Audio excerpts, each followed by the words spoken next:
Alright, we're gonna continue our hunt from earlier and let's go EV for a shiny Vulpix. And a little earlier I challenged Jazz to see if he could find more shinies than me today. I found 2 earlier in my stream and he's hunting for a shiny Squirtle. Let's see how many he runs into, and in the meantime I'm going to continue the hunt. So let's get right down to it.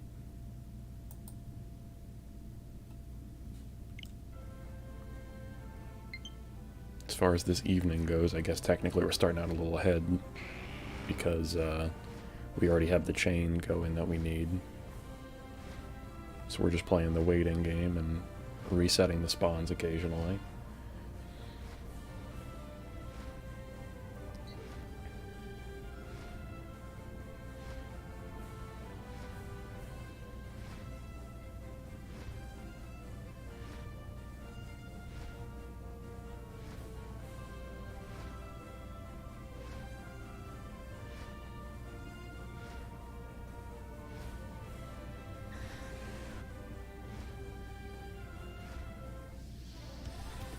So now it's just up to us to play the waiting game.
Goodbye, Porygon.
Oh, hey Matt, what's up?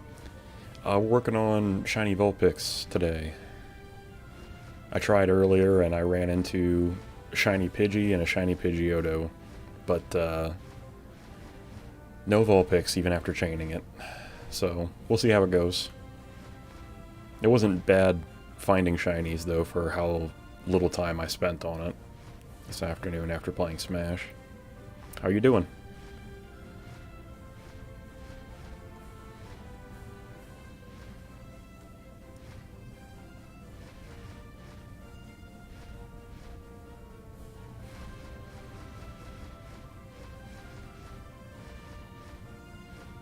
Nice. Nice. Good relaxing thing to do right before bed.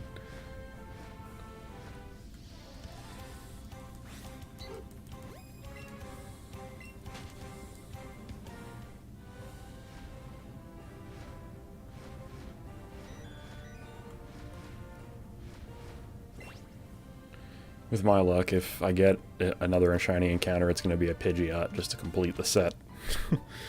Even though I've caught more shiny Pidgey than anything else in this game, I think. Pidgey, Caterpie, and Rattata always seem to spawn in shiny. Yeah, that's the thing I like about shiny hunting in this game, is that you can tell if they're a shiny before even walking into the encounter. And no other game other than... I don't know if Pokemon Go does it, but no other game does that.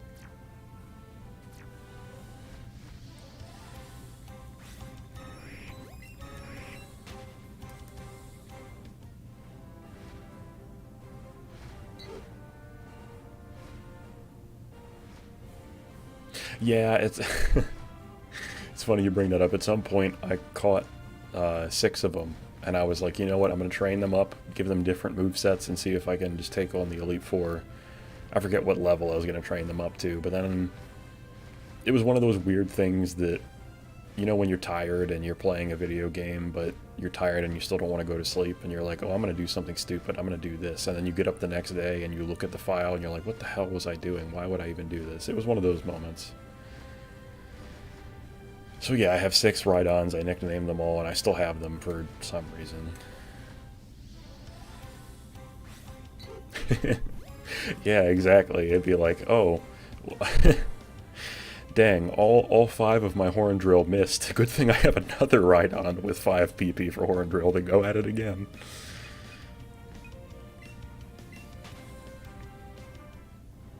That was pretty much exactly the plan, and man was getting through Lorelei disgusting.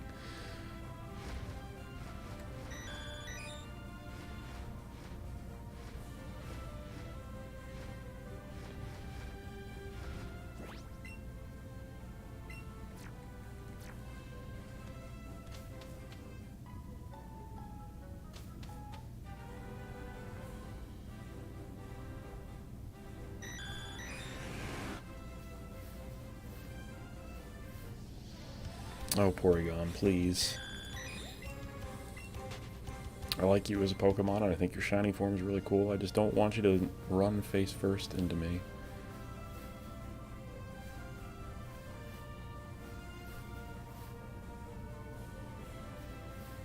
Yeah, Charizard and Dragonite are zooming up there. It's not shiny.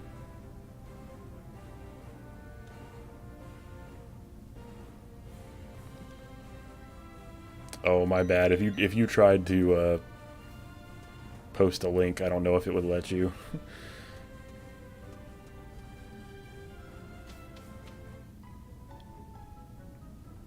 I think I still have Nightbot incredibly protective. Or maybe that's actually a... doesn't look like Nightbot even reacted. I think it was a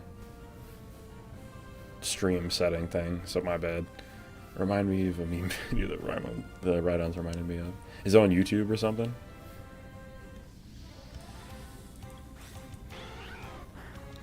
Then, hang on. I'm pretty sure if I did this correctly... I'll pause just for a second. I can do...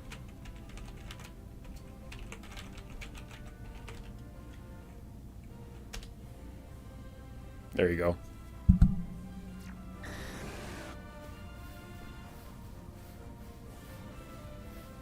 You now have the power. What? I just permitted you. Why did it... Okay, I don't understand.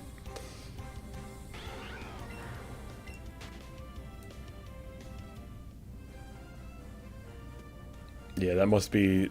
It must be a stream setting that's... Yeah, that's behind... that works behind Nightbot's field of view, if that makes sense.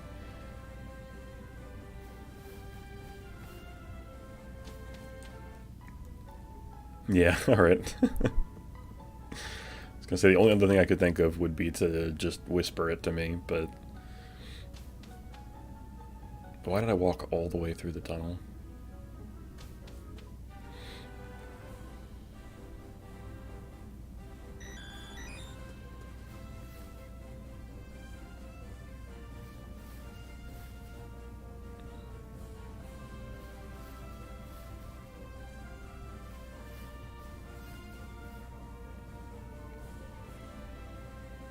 I should really just keep resetting here at the doorway. It's better than waiting for them to keep spawning.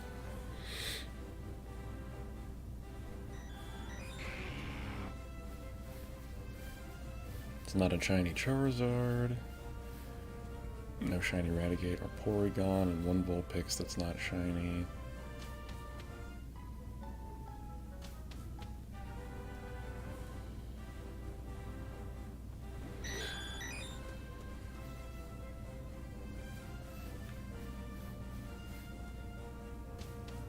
All regular.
Game does not want to cooperate.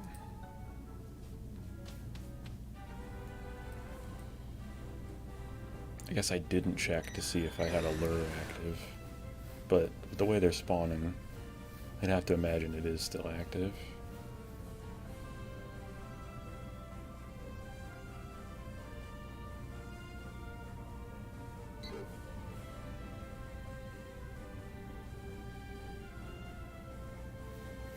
I guess technically I could hang out right here.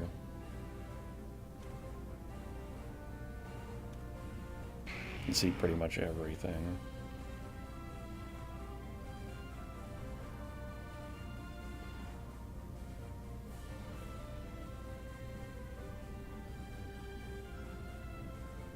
Oh, Pidgey can fly over that ledge though, that kind of sucks.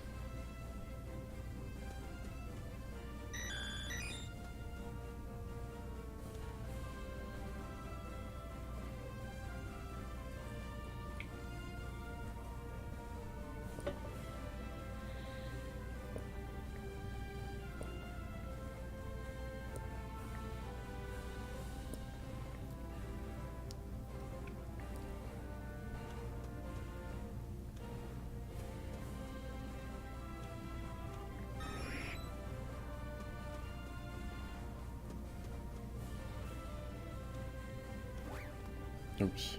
Oh well. Might as well reset since I jumped over the ledge.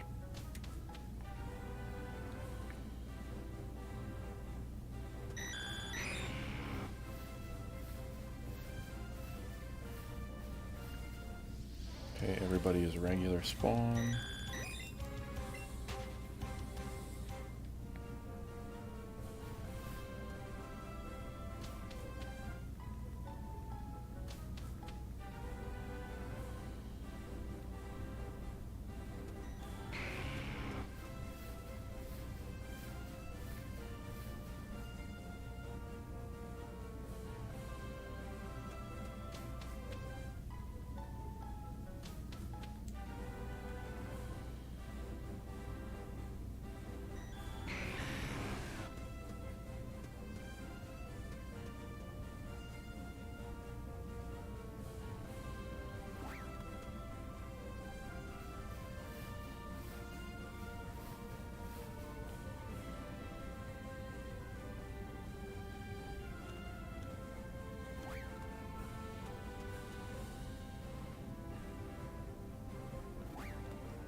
It's so hard with the drifty Joy-Cons.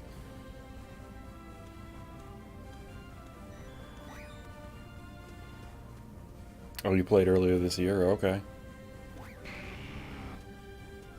Where'd you leave off? Fourth badge.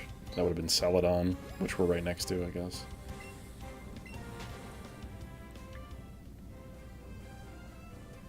This game was so strange what they did. It's like a weird Frankenstein of a bunch of different games. I mean, of course it's Gen 1, but you've got no wild battles. It's all just the Pokemon Go style catching.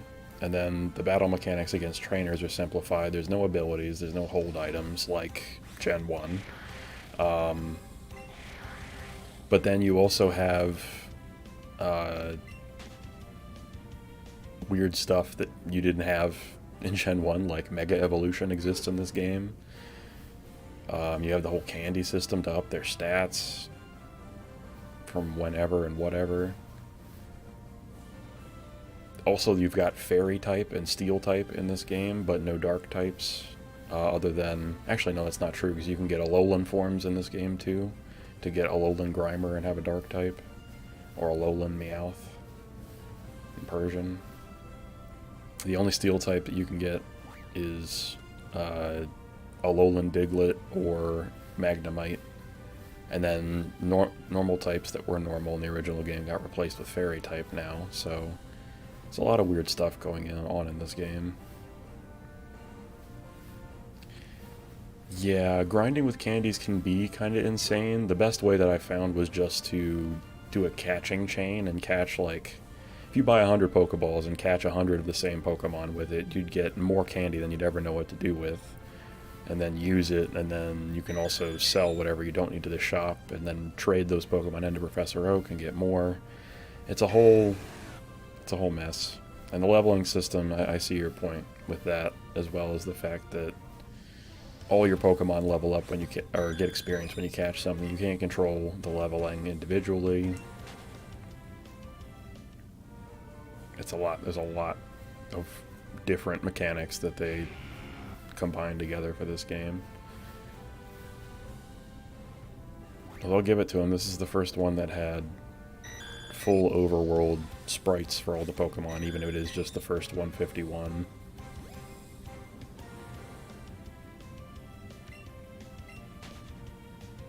Yeah, if you run out of balls, you can do that, or you can sell all the pickup items that respawn. But yeah, technically there's pretty much a guy in most areas that's like, hey, you ran out of Pokeballs, come talk to me, and he'll give you 10 or 20 or 30 more or whatever. They're in most of the longer routes, or the routes that have like a cave system you have to go through.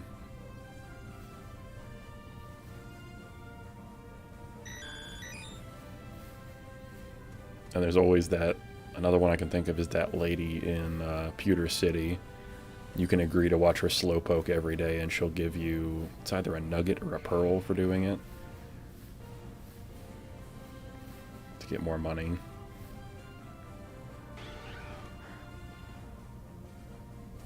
Yeah, it's once you I think it's once you catch 100 of a Pokemon species, the ring gets improves by a stage.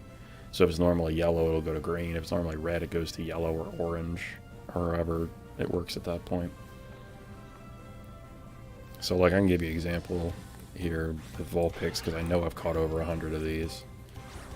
Oops, that was a bad throw. There we go. Normally that ring was yellow when I first started, now it's green. But I'm probably caught close to 200 of these guys, if not more. Building up chains for shiny hunting. Yeah, 218. And I have currently caught 42 in a row.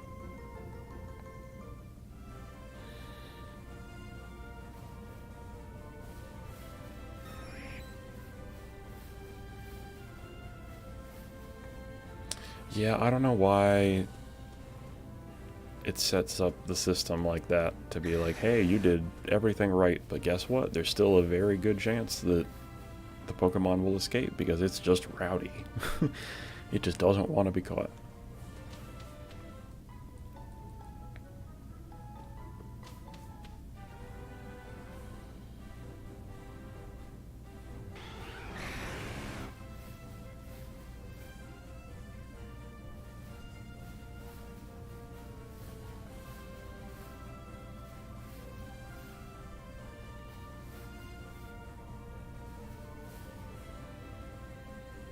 Come on, Vulpixes, you got any friends that just look ever so slightly different?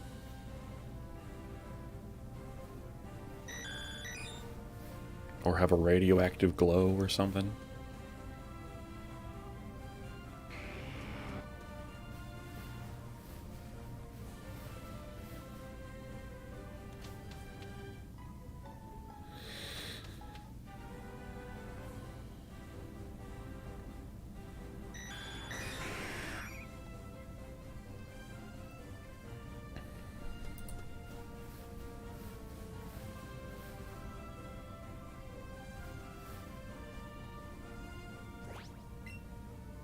Curious, I want to investigate this now.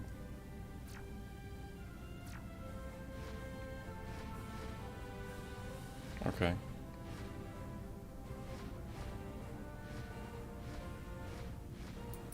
Everything is normal, I guess.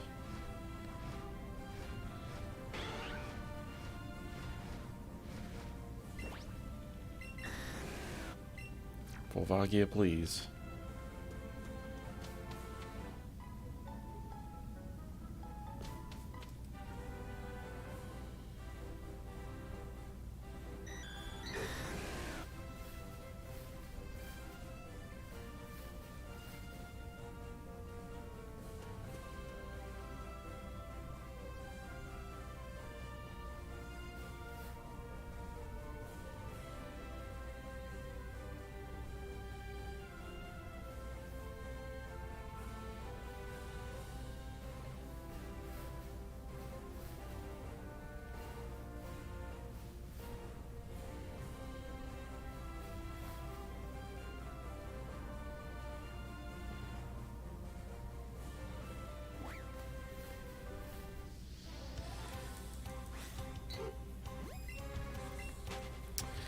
Oh, Pidgey.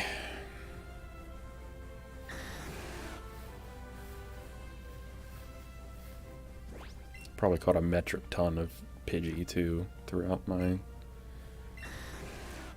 playthrough. I don't understand, man. If I've got a catch chain of 42 Vulpix, why is it spawning so many birds? Spawn more Vulpix. Please. That's what we're here for.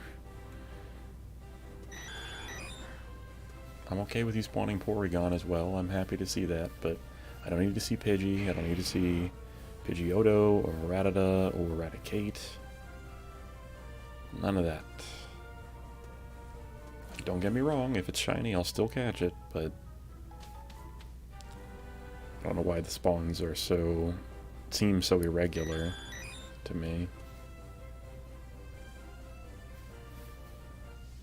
Porygon, why? All the space to roam around.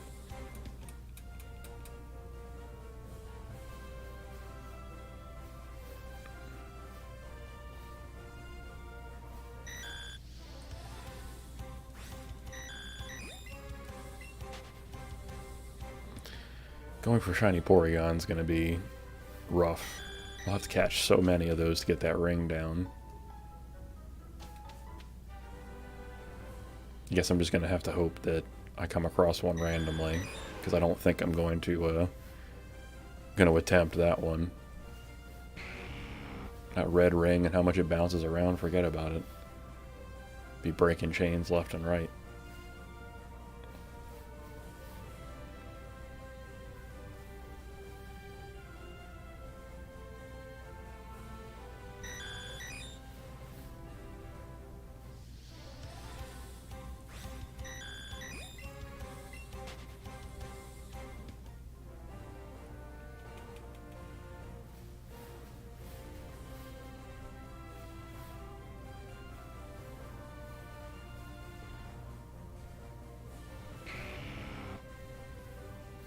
Yeah, so I've caught several shinies in this game. Like, I have a shiny Venusaur and a shiny Charizard that I moved out of this game and into Sword Shield so that I could make them use the Gigantamax potion or whatever so they get the special Gigantamax forms. So I have them moved into there for that purpose. And I also caught a shiny Horsey in this game that I transferred there so I could evolve it into a Kingdra, because this game doesn't have third stage Evos that were invented in later gens. So no Kingdra, no Crobat, no Magnezone, things like that you can't get in this game. But you can move them out of this game and evolve them in one of the other ones where they're able to do that. The more difficult thing is moving Pokemon into this game. Unless it's from Pokemon Go, there are a lot of ones that either can't get moved in, or if you move them in, they're going to not be able to bring certain moves with them and stuff like that.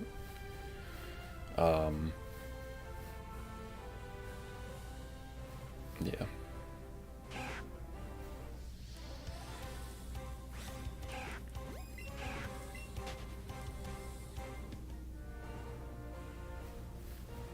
I also don't know if you stock up Pokemon with a bunch of candies, if those stat changes or stat percentages carry over either. That I'm not sure of. I didn't look into that when I moved my Charizard and Venusaur over, because they still had a decent amount of leveling to do that it didn't even matter at that point.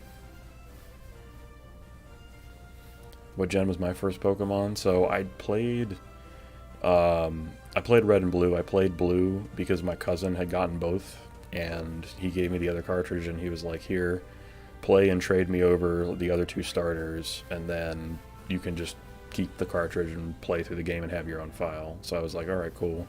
I was very young then, though, so I think I got to the 8th gym, but I never beat the Elite Four because I was like 2 or 3 when I first started to play. But second gen was the one that I loved the most, and by that point I was old enough when I got gold that I could play through the game and try to work on the Pokedex and do all that stuff. So I first started playing in the beginning, but where I really got into it and was more capable of setting a task and completing it was second gen. And I played a lot of Pokemon Stadium 1 and 2 on the N64 as well. And I've pretty much played every iteration since, minus a few of the spin-off stuff.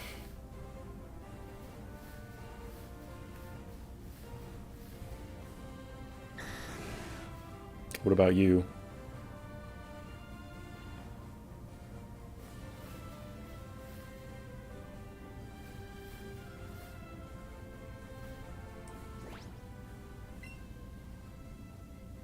You were 8 when Blue came out, okay. Gens 1, 2, and 3. Then I didn't play again until Short and Sea. Gotcha. Yeah, I'm trying to think. Red and Blue came out. I was still real. I'm trying to remember exactly when Red and Blue came out. Was it 96?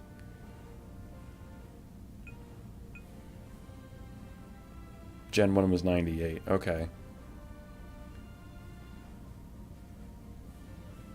Yeah, okay. So I must have been like 3 or 4.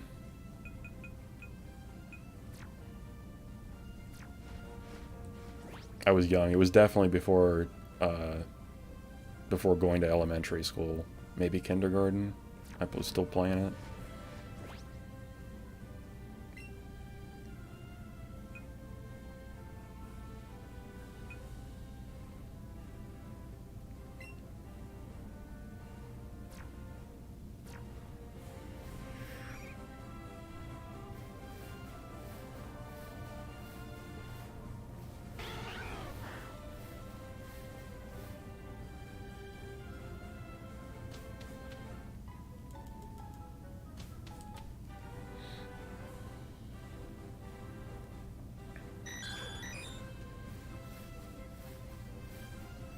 Yeah, but I would definitely say Gen 2 is my favorite and where I have the one I have the most nostalgia for. If you played Gen 3, did you ever get the chance to play the ones that were on the GameCube, Pokemon Coliseum and Gale of Darkness?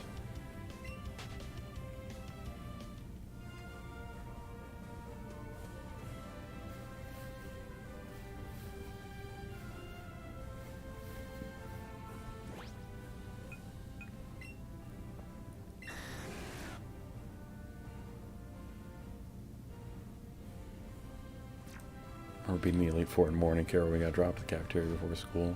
Yeah, that's definitely where I had a lot of Game Boy time as well.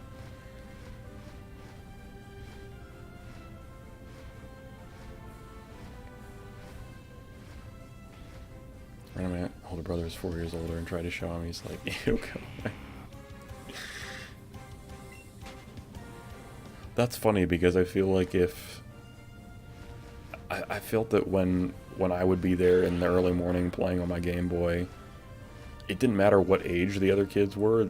There were always other kids trying to watch from like a mixed group of people. So it's interesting that in his mind that would have been embarrassing him in front of his friends.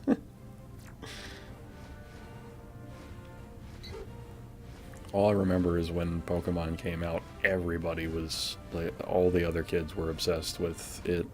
Didn't matter, the boys, the girls. I knew some of the teachers that liked it, which was interesting. It was just a very big fad, but it never really phased out. It changed over time, I guess.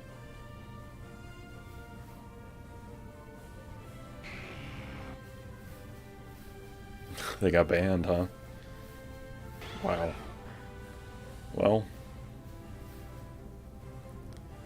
you know, come to think of it, I remember... Yeah, I remember hearing about the Harry Potter thing where they were like, yeah, that's, you know, magic and witchcraft and you can't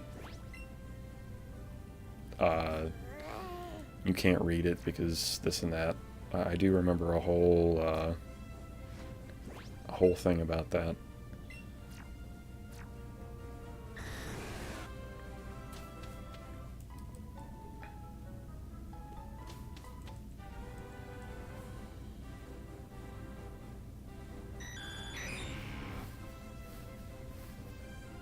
Never played any on the GameCube. Okay, okay. Yeah, no problem. It's just those were... Like I mentioned, I didn't play some of the side games, but those are two of the side games that I played that were absolutely phenomenal. They had top tier games, and a lot of fun too because they were games that featured double battling as the main way of battling, as opposed to the single battle being the main thing that you experience in the game. Yep, there was a GameCube add-on that attached to the bottom, and you could play GBA on the big screen. They also technically had that on the N64 for Pokemon Stadium 1 and 2. They had these little things that you could attach to the back of the controller and slide your cartridge in. And that's how, when I stream Pokemon Stadium and Pokemon Yellow, I'm using that built-in add-on to my N64 controller to play Color, Pokemon Yellow right on my N64, and use my capture card for it.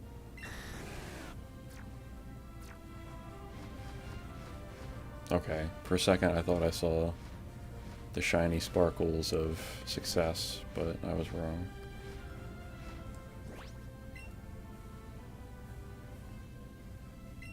GameCube had Final Fantasy, Crystal Chronicles, Zelda Four Swords. Yeah, yeah. I remember playing Four Swords with friends, and I knew that Final Fantasy had it too, but I never got the chance to play that one. Which is super cool, being able to play that with 4 people and just plug the GBA in. Yeah, that was a lot of fun.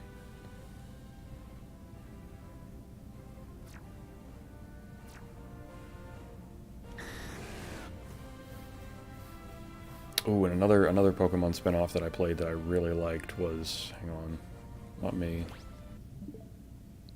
played it recently, I think. No, maybe not. Hold up, here it is. Pokemon Mystery Dungeon Rescue Team. They were originally on the Game Boy Advance and the DS. Amazing. Absolutely phenomenal game, and the remaster they put on the Switch, a ton of fun. Yeah, if you like Pokemon and you like kind of the dungeon crawler experience, like a different style RPG compared to the standard game, you'll really enjoy it. And they've updated it now to have Pokemon from later generations and new items and new interactions and different things that can happen. They of course added the Mega Evolution feature in there that there's an item you can find to temporarily Mega Evolve one of your teammates. There's all kinds of stuff going on in that's really cool. I will say though, I've finished the story, and I haven't finished all of the side quests and things that you can do, but I finished the main story, and some of those side quests have like ridiculously long dungeons attached to them if you want to do them. You never have to, but there's so much side stuff to do. And another cool thing is that when you play, you can play online and rescue somebody else that's fainted on their quest in their dungeon, and go in there and rescue them so they can continue without having to start from the beginning. So there's like somewhat cooperative play where you can go in and help your friends, or help random people if you choose to, and get rewards for it. It's a really interesting game and cool concept, although it was crazy that that function existed on the GBA, because the odds that you knew somebody else that played the game and needed help and fainted, and you were like, okay, when I see you next week, we'll connect wirelessly and I'll rescue you, and I'll sit there and play by myself with your Game Boy nearby to rescue you, and then you can get back on and continue. Like, that whole process was nuts, but the fact that it existed in the game was amazing. I think it made a lot more sense for the DS version, but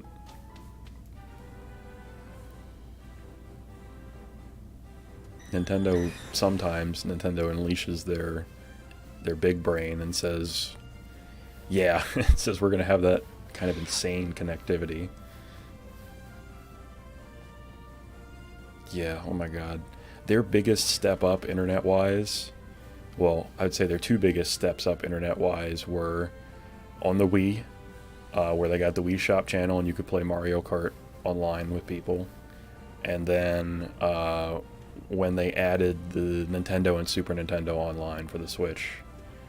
And I guess I have my honorable mention there would be Miiverse on the Wii U, because there were some crazy, funny, and interesting things that happened on that forum, on that website, on that attachment to the Wii U. But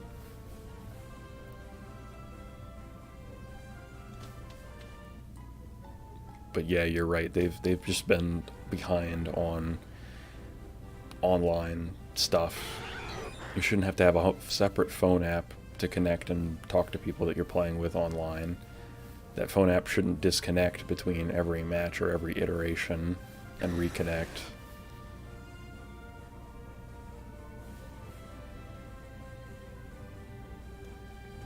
You camped out 12 hours for the Wii release. I mean, when the Wii came out, I was super excited.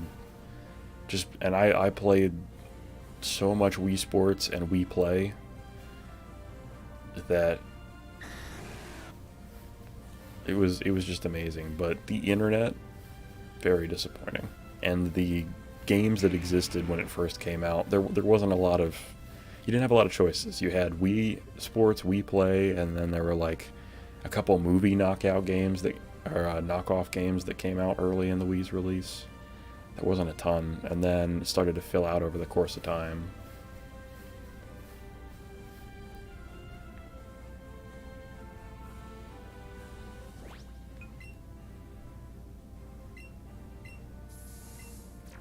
You kidding me? I didn't have the lure active this whole time.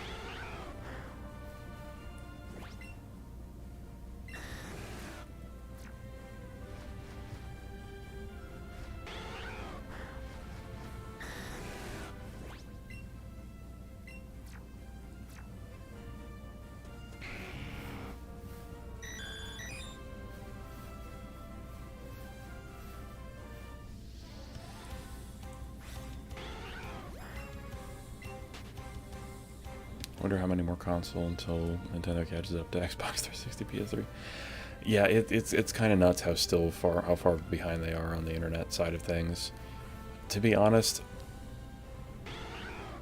because of the track record, I don't anticipate we're going to see that until the next console, and I don't mean the improved new version of the Switch. I mean their next whole console. So, sad to say, but I also don't know what they're playing at with making the Nintendo Online cost what it does. Because it's what, like $12 a month or something like that, I think. And it's like, why am I paying $12 a month for this? If you're gonna say, you know what, let's make it, I don't know, or maybe it's not $12 a month. I don't know the exact cost. I can't remember, but like, I'd be willing to pay a little bit more for it to have fully functioning online interface, connectivity with friends, playing online matches, having like a party system that the way that Sony and Microsoft do, for those features, and to have them work, and also to be able to play matches on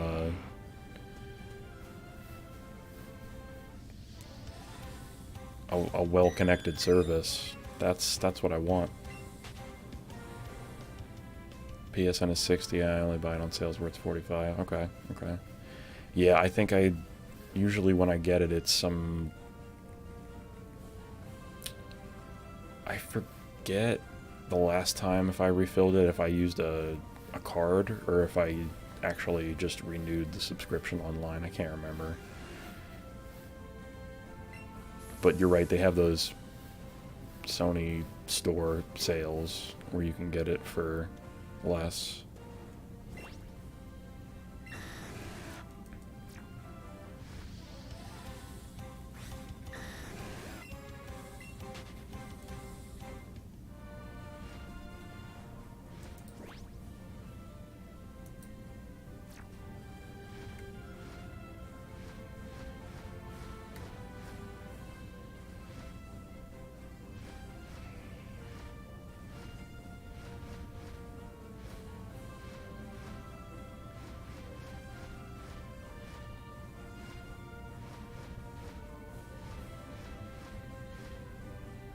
Plus, during PS4, it came with 2 to 3 games. Switch Online doesn't have that. Yeah, you're right. Having the 2 to 3 games a month is nice, and Xbox does that as well. The games that come on for free aren't always great, but they do have gems on there for sure. I would say I usually end up playing 1 to 2 out of those 3 free games that you get from them having the subscription. So it always ends up being worth it, considering that's 36 games a year. And yeah, Switch Online doesn't have that, and other than the Nintendo and Super Nintendo library, they don't do anything like that. They do have some pretty good sales on the online store sometimes, though, like getting games for 99% off. And most of the time when they're 99% off, it's not necessarily that it's a bad game. But sometimes it is.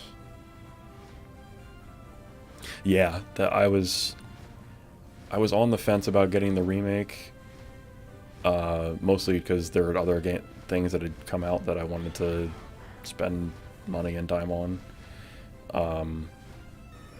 But then I ended up getting it for free on that, and I was like, oh, okay, cool. And I felt like worst came to worst, I could always just go back and play the old one, but the remake looks so pretty.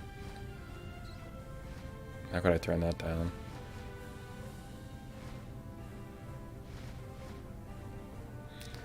And they did some quality of life upgrades too, right? Like, it's not just graphically improved.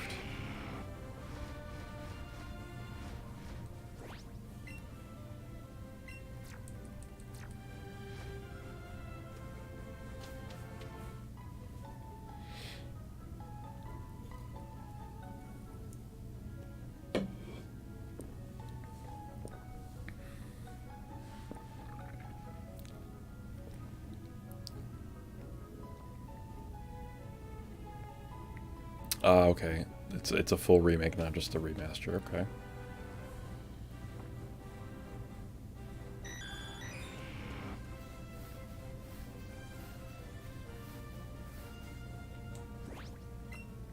Sometimes a remaster is necessary, but I don't think that's the case with that game. It was very well done as it was. It didn't age super well in the graphical category, but I still like the way the old one looks. And then, of course, Square Enix with its cutscenes, they always have beautiful rendered cutscenes, even back then, like PS1 era. They go all out.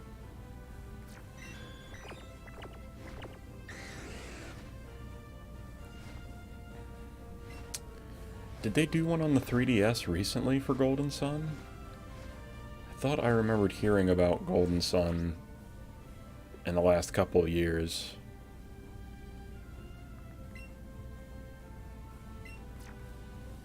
But pretty much for me, once the Switch came out, I still have my 3DS sitting around here somewhere, but I really haven't touched it. Beyond occasionally playing... I have the virtual console versions of the first 6 Pokemon games on Game Boy Color on there, and I have, of course, my old Pokemon games, and before I hooked up my N64 to start streaming it, I was playing Star Fox 64 3DS on there, too. Last Golden Sun game was 2010. Really? What am I thinking?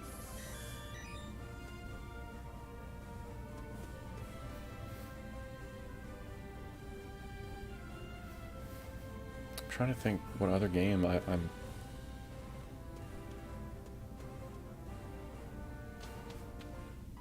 This is going to bother me, I don't remember now. I swear there's another game series. Maybe I'm thinking of Advance Wars, but that doesn't sound anything like Golden Sun.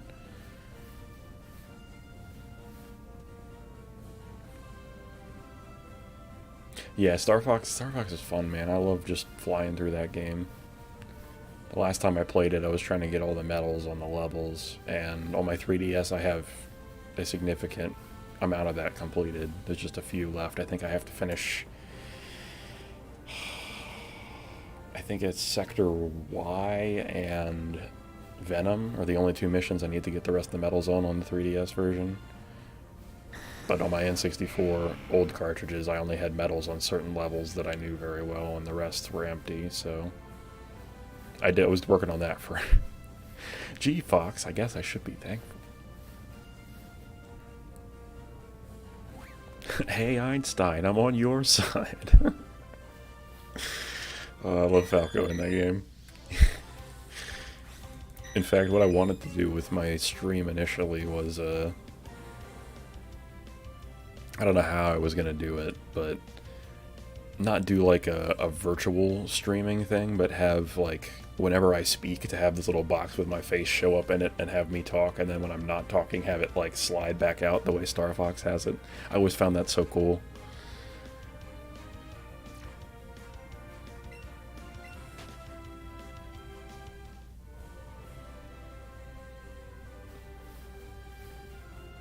also have no idea how I would get that set up to make that work, but... Oh, Nightbot got very defensive. I apologize. If there's enough caps, I think there's some number associated with it, but if there's enough caps, it will, yeah, it'll eat you alive. I'm sorry about that, Matt. I need to make some changes to the settings I have set up for Nightbot, because he's good, but he's a little too good. Anyway, I'm sorry, what were you saying before Nightbot snapped you out of existence? Oh, he'll never defeat Andros. What was his nephew named Andrew, I think? I'm pretty sure his name is Andrew. And he gets waxed.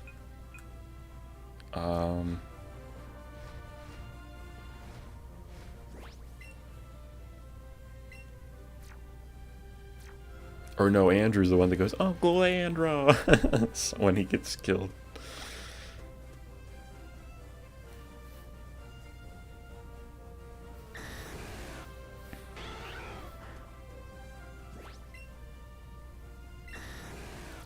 Only I have the brains to rule Lilat. It was it was foolish to come against me. So many good quotes from that game. Oh, Andros' enemy is my enemy. That's right. Yeah, I think it's one of the voice lines where you kill him and his ship's blowing up where he screams Uncle Andros.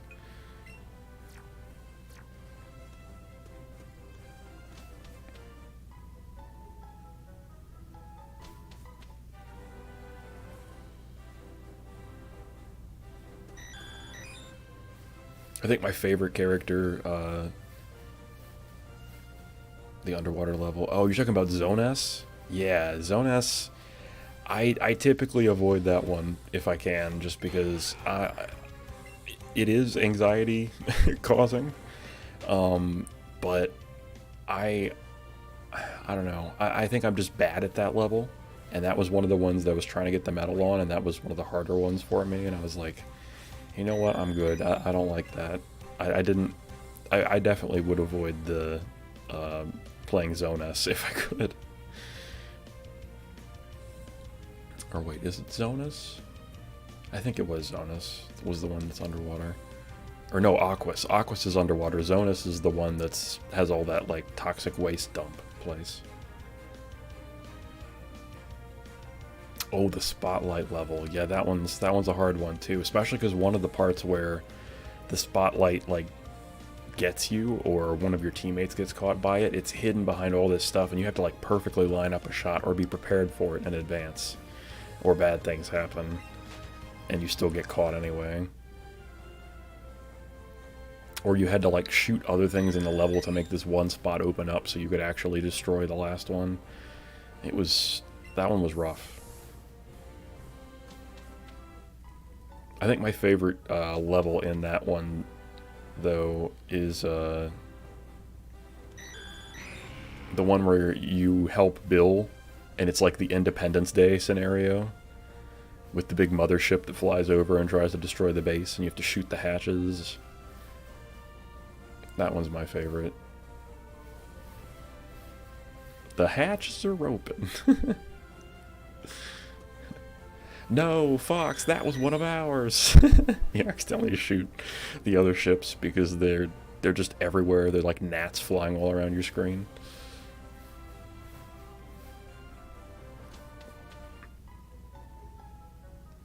I always loved that too, that if you went to a certain area and you helped another character, like Bill or Cat, they would show up in a later level to back you up the team. I always thought that was a cool little feature too.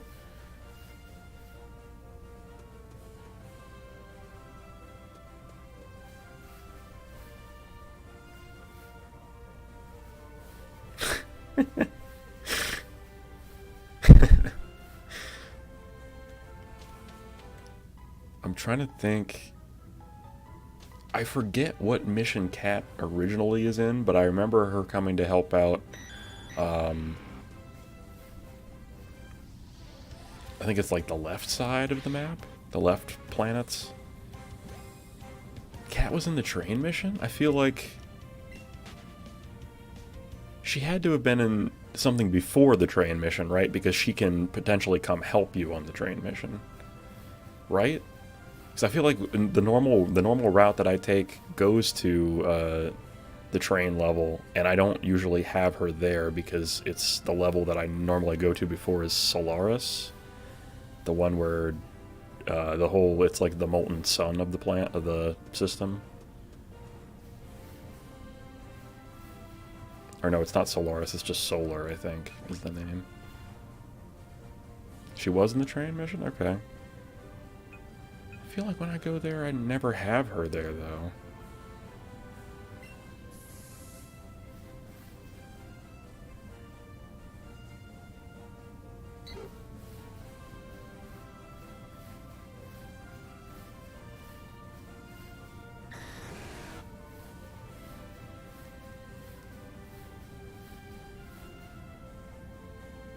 Apparently, okay. She first appears in Zonus. Okay, yeah, because that would be part of the right. That'd be part of the right route that I would take going along the left side of the map to have seen her, and then if you went over the train from there, that makes sense. She can then appear in Macbeth and Sector Z. Yeah, Macbeth is the train one, right?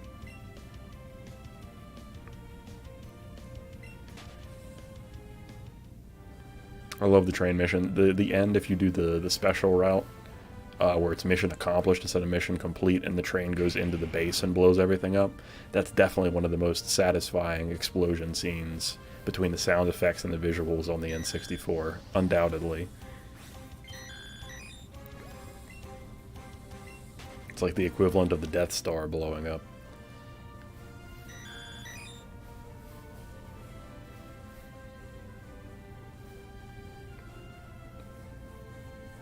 Yeah, they hide the last one near the end really well, and then there's one other one that's like out of the way where you have to shoot some stuff up to get a clean shot on it.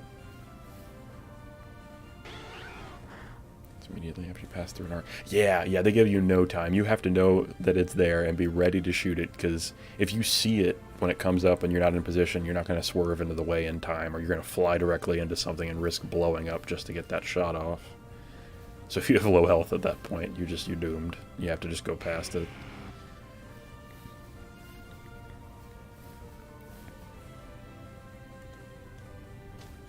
You got me in the mood to play Star Fox now. I love that game.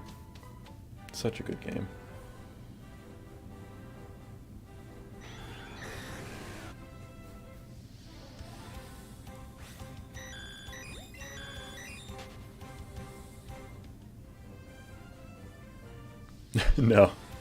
No, that's my joke I always have about my Joy-Cons, is my Joy-Cons have a lot of drift. So I call it playing with my feet, because these Joy-Cons, the input in them, it's like if I was using my big toes to try to control them. No, I was not no, I was not using my feet. I was just using my jank drifty Joy-Cons. No, yeah, because Basic was saying that he was just going to play on Joy-Cons, so I was like, alright, bet, I'll step up to that level. I'll use my, my Joy-Cons with terrible input. And we'll, you're like, this big guy was your professional.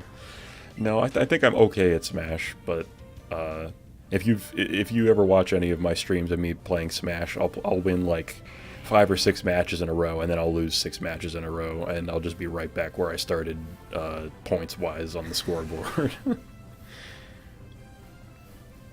Yeah, I like playing with the GameCube controller, and I have the little, I have the plug-in for it by USB, so I can play that way.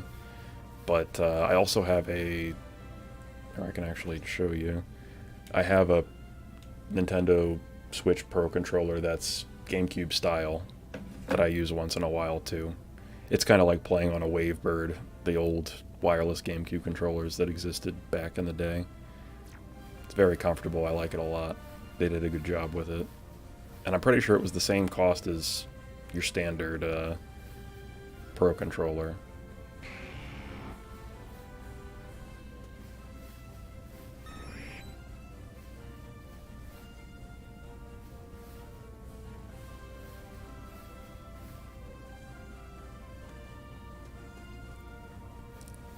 Shiny spawns hate me tonight.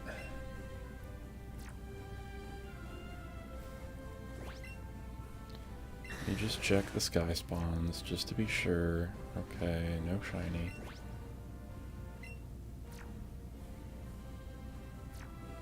What, really? That's crazy. You went to a summer camp with Mewtwo King? Huh. That's funny. Did you like interact with him at all? Like what was Jason like as a kid?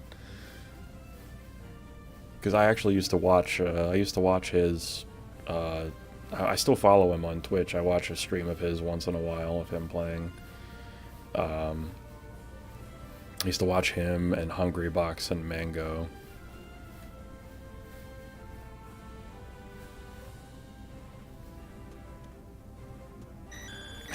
All he did was play Melee on his GameCube. Well, oh, okay, so he had the little, like, attachment to the top where he could flip it up and play.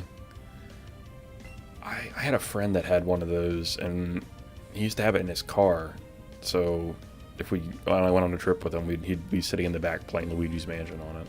But that, I mean, considering what I've seen of Jason, and I mean, he's always streaming Melee, or at least he was, I'm not surprised that when he went to summer camp, that's what he did.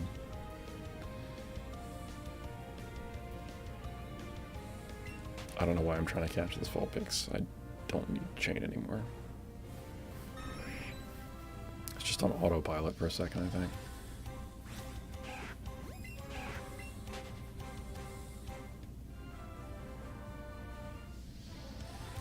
Come on, Porygon.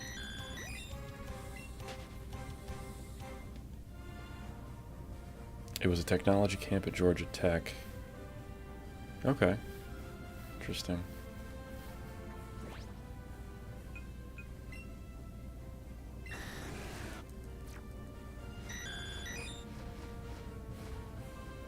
I ended up going to I did a coding camp one time near where I lived, and I'm sure I still have a floppy disk somewhere with with the coding that I did, but I don't even know. I think my computer still has a slot for a floppy disk. I don't know if new computers even do that anymore.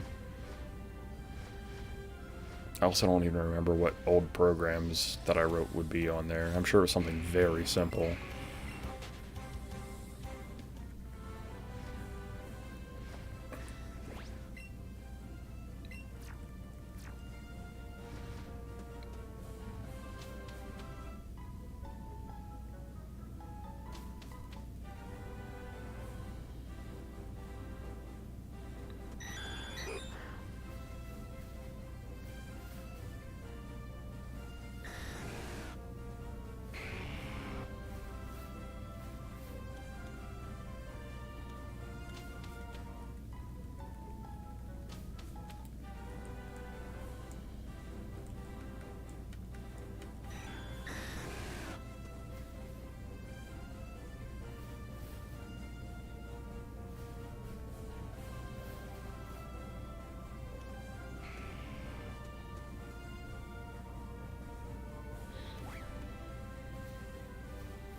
You have a CD with stuff in Dreamweaver, I can't speak, Dreamweaver, Photoshop, Visual Basic, whatever the free game making program is. Oh,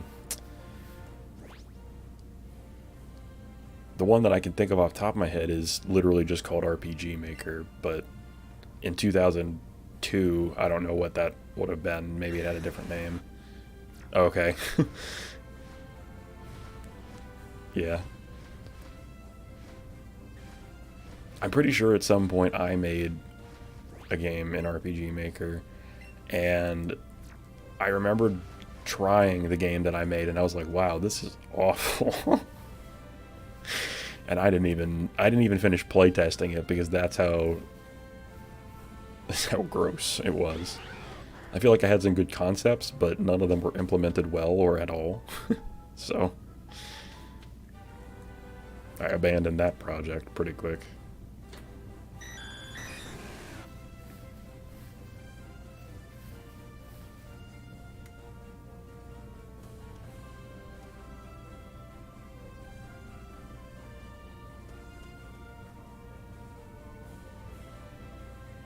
Got to play Unreal 99 and Tribes on LAN. That's pretty cool.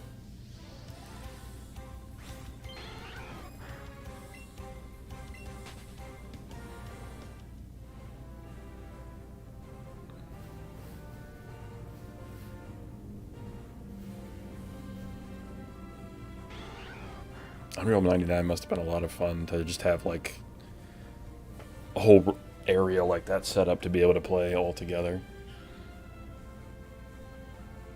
Oh, and in fact, I didn't even think about it, but I'm wearing a Star Fox shirt right now. Hold on, let me. Yeah, I got all 4 of these guys on there: Star Fox, Falco, Peppy, and Slippy. But we were just talking about it, and I didn't even think about it. I looked down and I was like, huh. Good timing.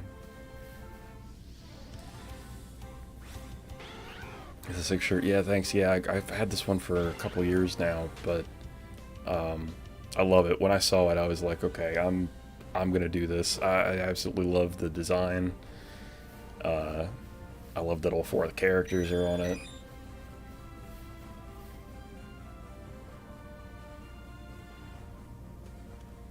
It was a shut up and take my money moment. Couldn't walk away without it.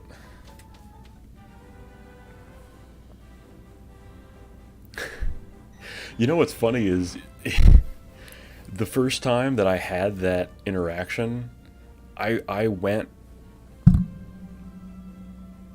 from the other planet where you can choose to change course and then redirect to, is it Titania? I forget the name of that map where you go to rescue Slippy, but the very first time I did it, I took the route where I was coming from the other planet, so Slippy didn't get shot down.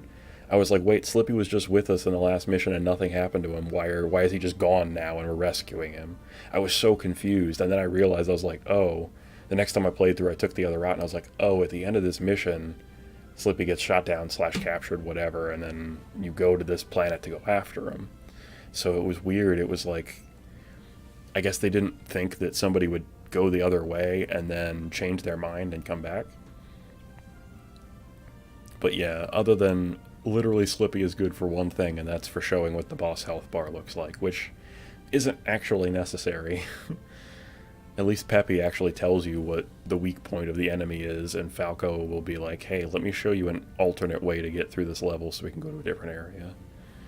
But Slippy's definitely the least useful of the 3, because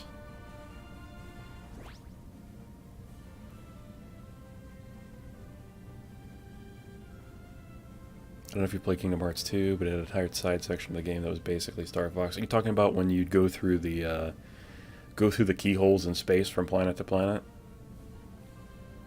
Because I did play that, and I actually liked those segments of flying. Yeah, Gummy Ship. Yep, I liked playing those sections, at least compared to the first game. The first game's Gummy sections were a little bit painful to play through. At least in my opinion, in comparison to the second one. The third one, I don't know if you've played Kingdom Hearts 3, but the third one, Gummy Ship sections are like completely flying open world type. But I feel like a lot of the heart of it got ripped out. So, but you're right, Gummy Ship sections in Kingdom Hearts 2 are very much Star Fox-esque. And of the main Kingdom Hearts series games, 2 is my favorite. 2 is my favorite. I think I enjoy the difficulty of the first game more. And then Kingdom Hearts 3... Kingdom Hearts 3 isn't bad, but I don't like it nearly as much as 2 or 1.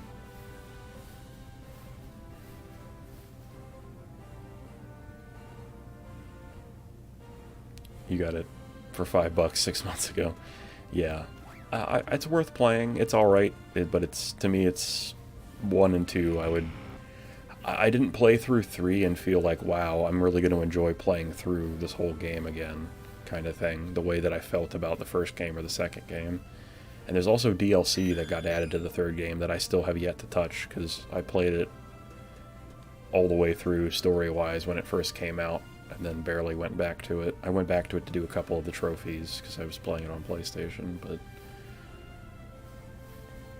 like, I think the only thing I can remember going back and doing all of were the lucky emblems, which is just, in the third game, there are these little imprints that look like Mickey Mouse's face, and you have to take pictures of them using the...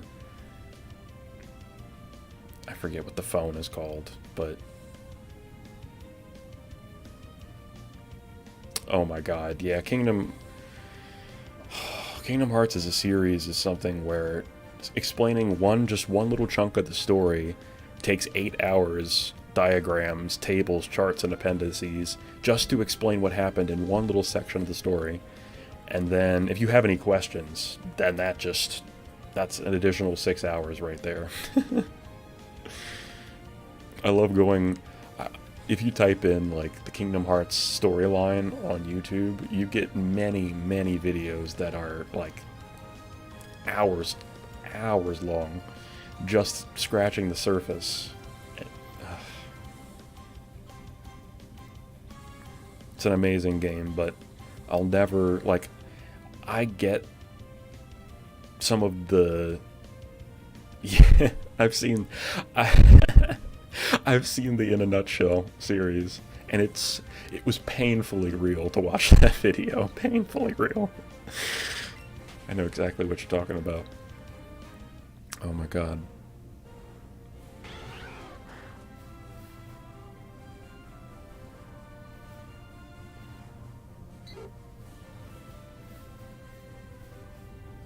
I loved that series because I got to play... so I didn't get to play Kingdom Hearts, the first game, until it had been out for a while. It was probably 2007. In 2007, I got to play Kingdom Hearts 1 and Kingdom Hearts 2 during summer break, back to back, and it was an incredible experience to be able to do it that way. I am not Roxas. Why does everyone keep calling me Roxas?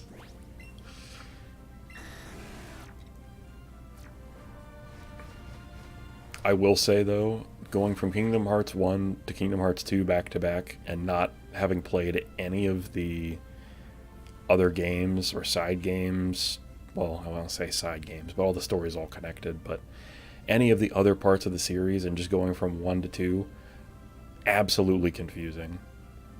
When you first pick up Kingdom Hearts 2 after playing the first game, you're like, so is Sora dead? I'm just playing a whole new character now?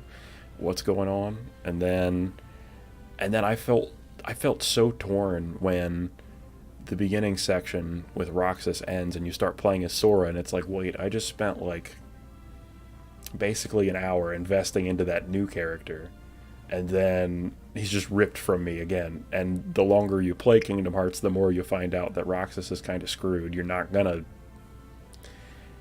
really not gonna get to play as him again. So it's like, it was a very kind of a jarring experience, but I ended up still loving the game. In fact, I think that made me like the game more, and the fact that Twilight Town is such a nice, like, environment. I don't know how to explain it.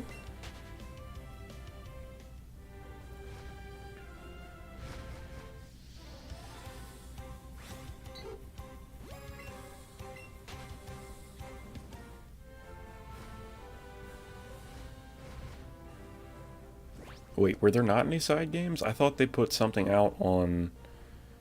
I thought they had Chain of Memories on Game Boy Advance. And then maybe one other game? I could be totally wrong about this, because again, I got into Kingdom Hearts late. The second game had already come out by the time I started playing them. But I was under the impression maybe Chain of Memories and potentially one other one existed.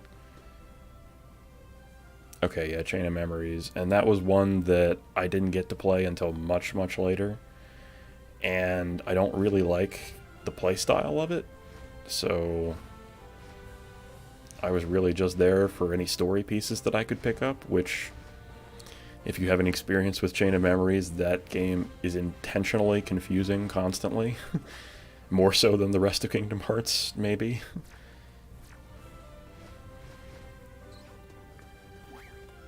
Because I don't really think it makes the story more confusing more so than it does actually rehash important story points. In my opinion, anyway.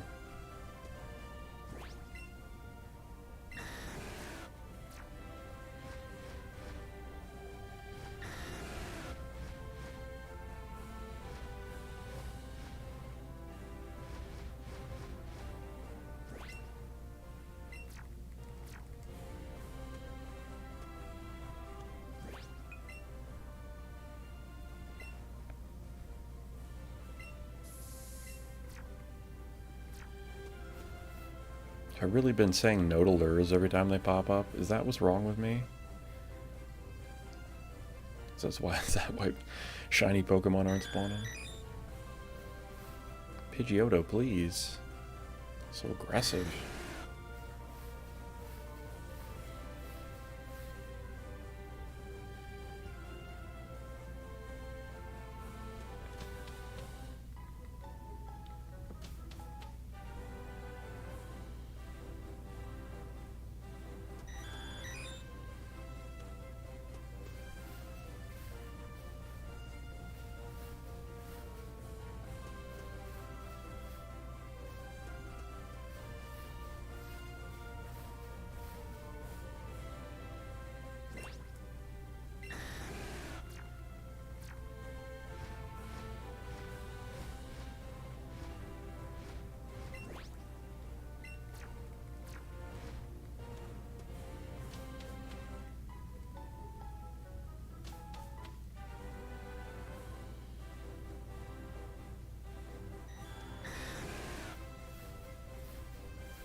Oh, and there's one of the spin-off games I started playing recently. I keep saying spin-off game, but it's technically not accurate. I guess it was on the PSP, but it's the one where it's you get to play as Terra, Ventus, and Aqua, and that one is a lot of fun, and it gives you a decent amount of context as to what's happening in all of the worlds in the background while stuff is happening with Sora, Donald, and Goofy in the other game. Or at least right before what happens with Sora, Donald, and Goofy before they meet.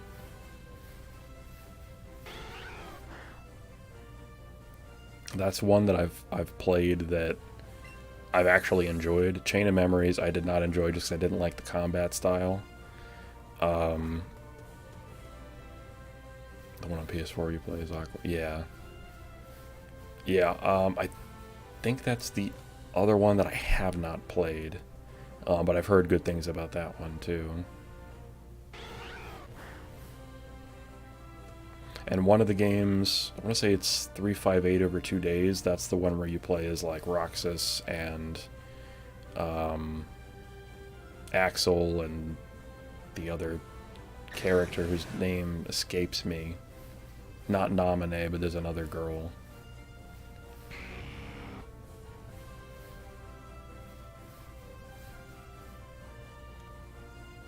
Yeah, the Birth by Sleep .2. Yeah, okay, that's the Aquaman. Yeah, that's that one I have not played, but I heard good things about.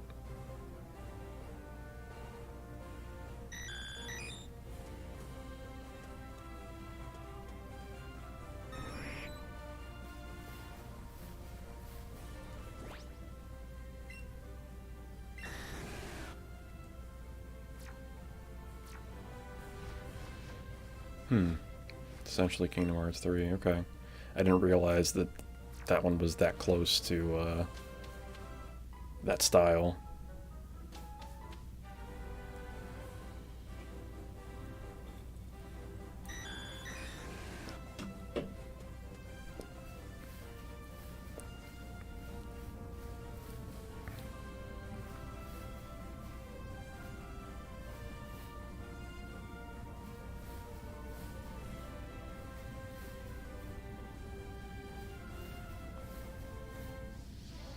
Gotcha. Yeah, I will say Kingdom Hearts 3, I mean, it is pretty looking, undoubtedly. But to be honest, I still think Kingdom Hearts 1 looks pretty good, and Kingdom Hearts 2 looks great still.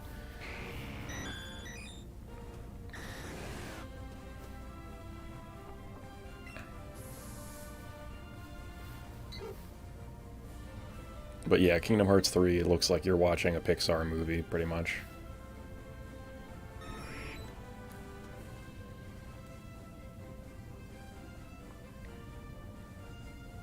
And I was hoping in Kingdom Hearts, I mean, they added some new worlds and like new Disney worlds and stuff into the game that I thought were cool. But I thought I was expecting to see some worlds come back and for there to be more worlds than there were, and some of them that were showed up in other games just they didn't show up again, and I was like, oh well, that's kind of sad. And then they were like, oh, they're new ones, but there weren't that many new ones. The first two worlds of Kingdom Hearts 3, and all I can remember is kept making me do this RGB technical acid dream train attack. If I had to guess, that's the one where you're fighting on Mount Olympus against the rock titan, and you have to go on the train and like shoot using the smokestack of the train, and then like Donald and Goofy are just screaming their sound effects over and over again while you're attacking. Or are you thinking of when the Titans are all at the top and you have to do the carousel thing? Because the carousel one, that one's definitely like a epilepsy moment with all the colors flashing. The carousel. Okay, so that's when you're dealing with the ice, lava, and tornado titan.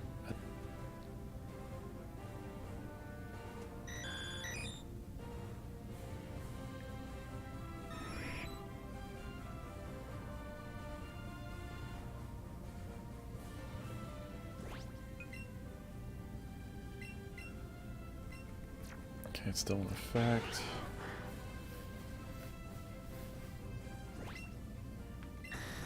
Check the spawns up here.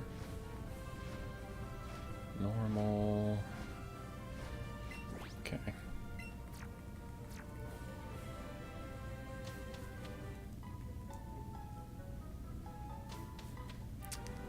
Kingdom Hearts 2, its growth upon the first game and the number of worlds that they put in was amazing, but Kingdom Hearts 3 was a step down. And also in Kingdom Hearts 2, all those worlds you went back to. Like you did something, you unlocked a keyhole, you went other places and played further into the story, and then you got to go back and play through a different section of story for that world and do another keyhole. Kingdom Hearts 3, you go to a place once, you do the story there, and it's not even necessarily a long story, and you're just done, and there's no reason to go back other than get chests that you missed and fight more Heartless and get the what's it called, the lucky emblems and that kind of stuff. Yeah, and I could see not knowing the movies making it less appealing. Trying to think, so as far as worlds, I actually did see Frozen. I had seen Tangled, so I knew those. And I'd seen Monsters Inc., both the old one and the new one, so I knew that one. But Big Hero 6, there's a whole world dedicated to that, and I'd never watched that movie, so I didn't know a whole lot about it.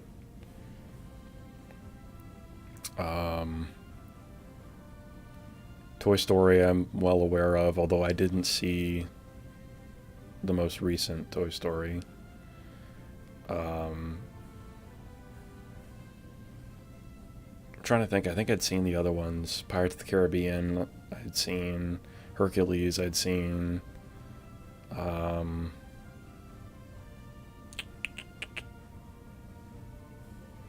think I just listed all the worlds. I think that's everything. Can't think of anything else coming to the top of my head. But like older IPs that had heavy representation in the old games don't anymore. Like there's no Halloween Town, Jack Skellington. That whole thing is just gone, even though it was in the first two games. There's no Atlantica. The Little Mermaid is just completely gone. Um,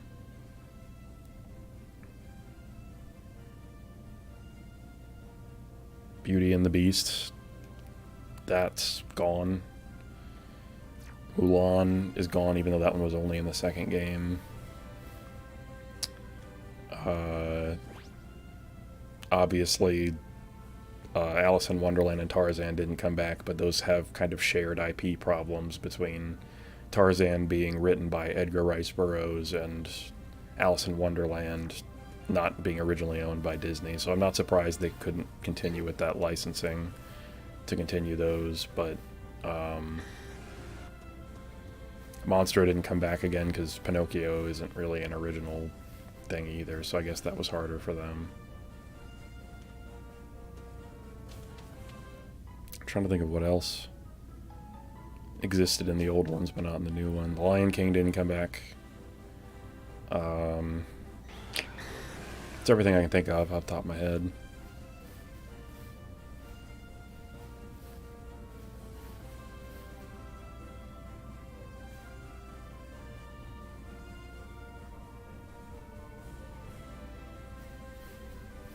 Yeah, but I would say if a Kingdom Hearts 4 ever comes out, like 40 years from now, because that's how if it took them that long to get from 2 to 3, I'll be retired by the time the 4th game comes out. But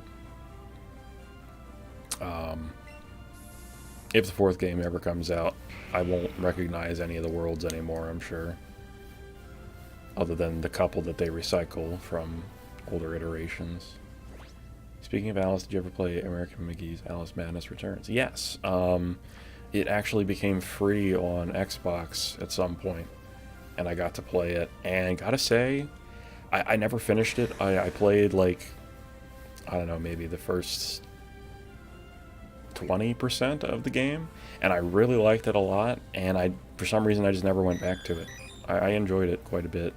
I also really like older stories like that get kind of twisted and repurposed and reimagined. Alice in Wonderland seems to be a thing that gets that treatment a lot. I also like The Wizard of Oz and how that gets spun constantly by media and culture. But the bit of it that I played was a lot of fun, especially because I like platformer type games like that.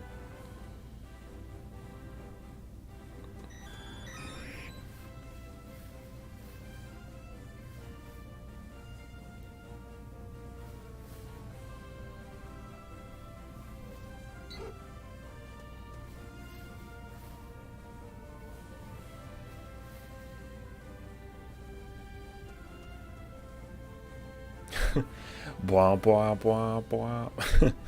uh,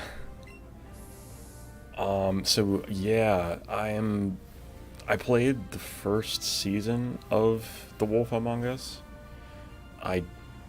There are 2 seasons, right? And then it got canceled. I played the first season. I didn't play the second because I was told that it got canceled by that point. So I was like, shit, I don't really want to get. Okay, there's 5 chapters. Okay.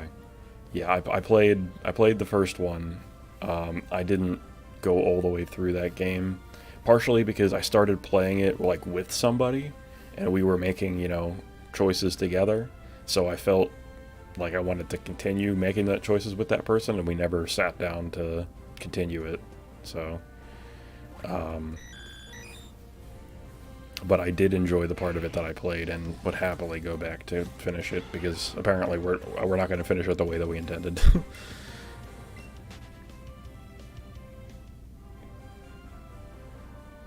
Or maybe am I thinking of that studio? I think that studio got shut down. Telltale, or not? Was it Telltale? I can't think of the name of the studio. Oh, it came back. Okay, cool.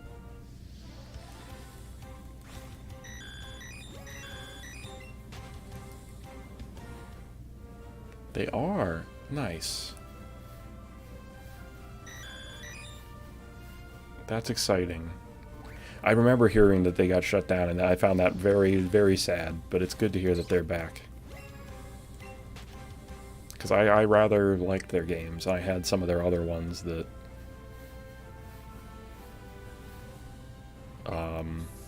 some of which I had played a little bit more. Like I played played some of the Batman one, too. When they did that. I've heard Tales from the Borderlands is good. I'm trying to think. I played so much of the first Borderlands when it came out. And then I played a little bit of Borderlands 2 with some friends back in college, but never finished 2.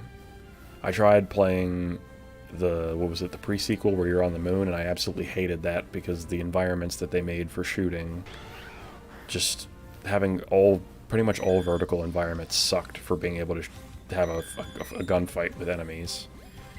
And I didn't like the oxygen concept, so I just played as the robot, which also kind of felt like cheating.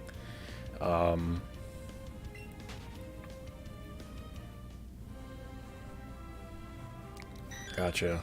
All your online groups aside from Basic revolve around that. Gotcha. Yeah, well, Borderlands is a fun, very, very fun game. And when I saw 3 come out, I talked to some of my friends and I was like, hey, do you guys want to get this? Because Borderlands is usually pretty damn good. And they were all like, yeah, we'll get it, whatever. And then I talked to them about it again. They're like, oh, we'll wait for a price drop. And then the price drop came and they were like, nah, the game's been out. Then the excuse was the game's been out for too long. And I was like, okay, way to just flake, but that's alright, whatever. And that's definitely my mistake when I played the first game, was that I played a far into the game by myself, and then I started playing with other people, when I would really rather have that experience of starting... Yeah, it is a bad excuse. And then I got to the point where I was like, no, I definitely, if I'm going to get Borderlands 3, I want to have 3 other people that are getting it, starting it fresh from the beginning too, and playing through with me. Otherwise, I don't want to do it. You might as well wait for a Game of the Year type bundle. Yeah, that seems like a good idea.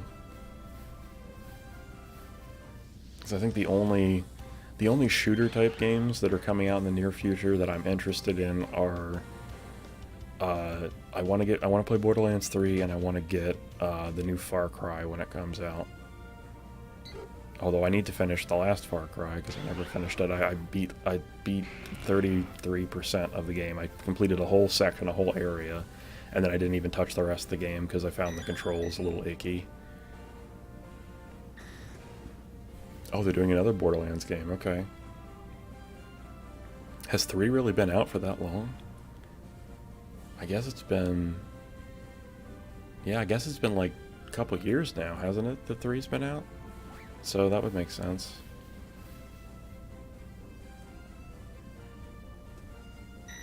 Really doesn't feel like it's been that long, but I guess it has.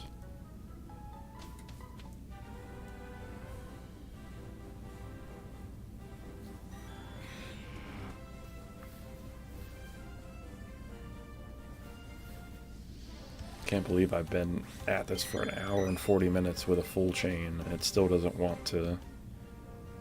It's only been 2 years. Smaller one, and kind of like the pre-sequel was. Okay. Well, it can be a smaller game, that's fine. It's just I don't want them to make the same choices that they made in the pre-sequel as far as the way the environments are laid out for having a gunfight. Because I hated the vertical environments. You had the drop on your enemy from the get-go, or they had the drop on you from the get-go, and that was it. And I very much disliked the oxygen mechanic so much that I chose the character that was completely immune to it.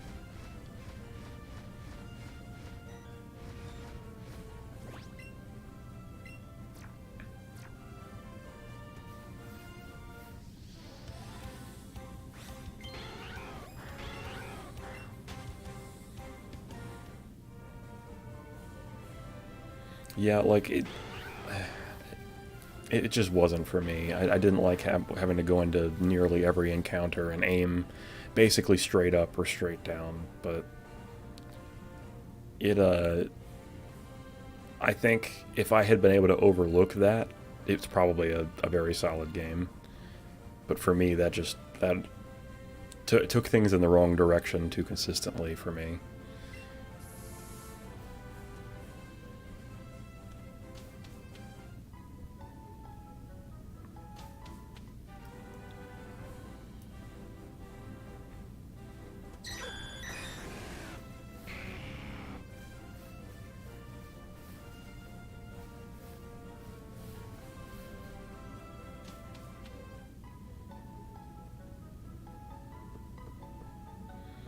Would you say the pre-sequel is your favorite one then?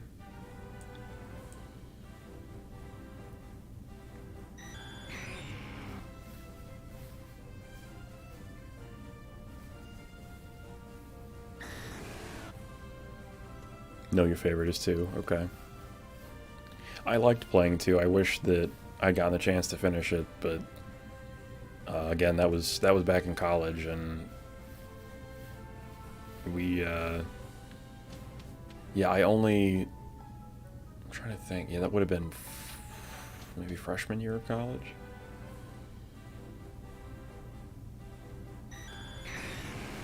And we made some progress. We played like once a week for maybe an hour or so. But by the end of the semester, we hadn't finished. 2 came out in 2012. Yeah, so that would have been... Yeah, that sounds about right, time-wise.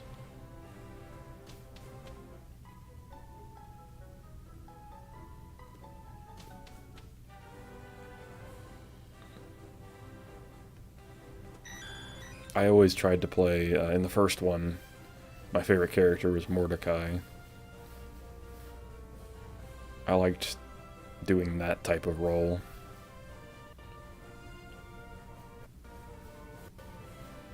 Although I did have another character that was really, really high leveled up as Brick, where I would just run around and punch everybody with the special ability.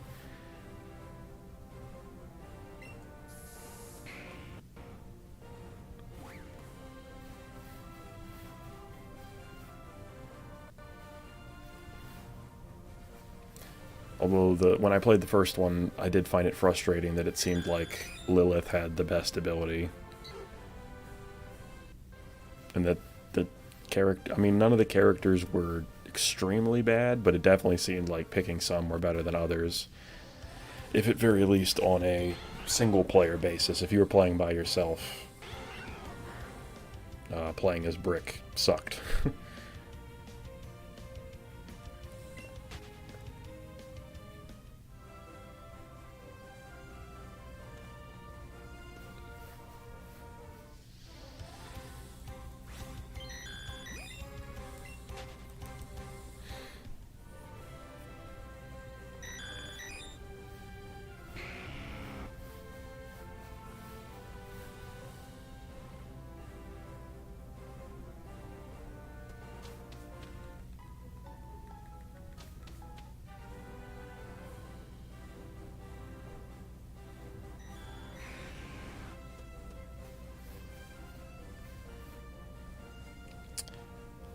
Shiny Vulpix. You know, that's a very good question. I only remember what Shiny Ninetales looks like, and it's got like the blue tips on the end of its tails. Let me actually take a look here.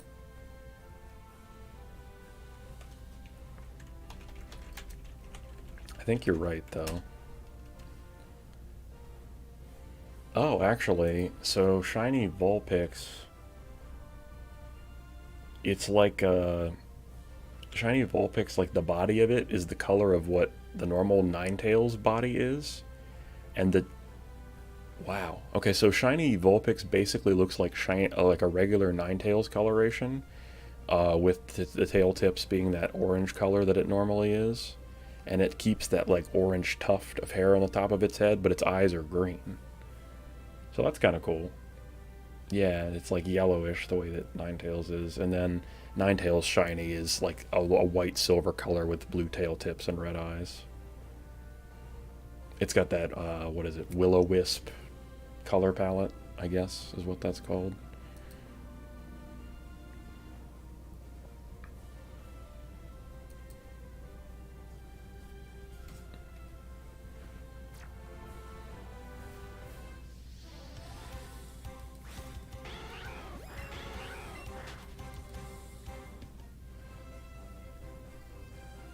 Yeah, I'm excited to have it once it decides to show itself. It's just a matter of time.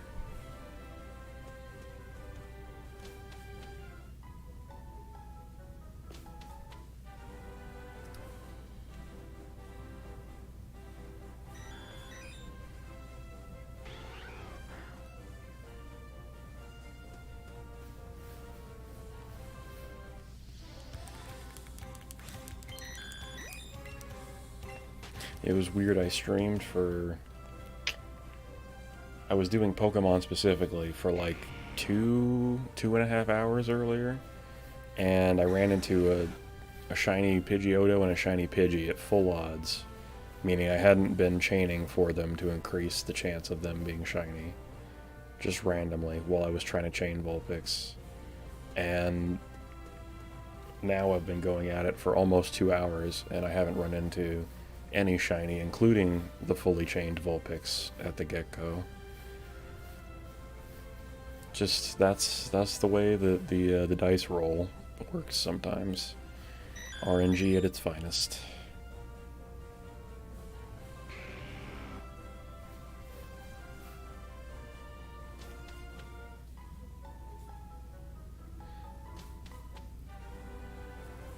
Even Matt, even if that's true, I'm totally okay with that.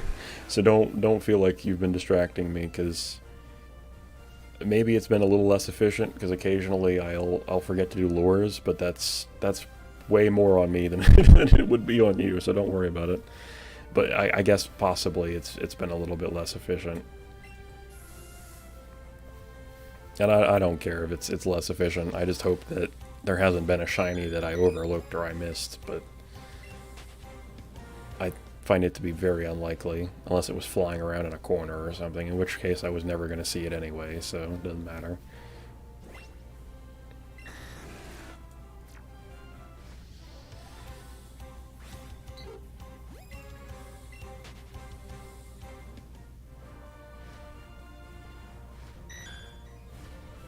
And to be fair, earlier when I was hunting, I had people in chat too that I was talking with pretty consistently, so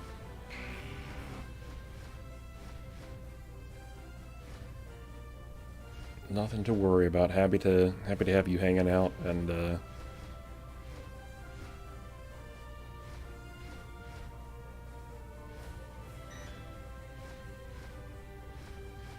getting to talk about some gaming history.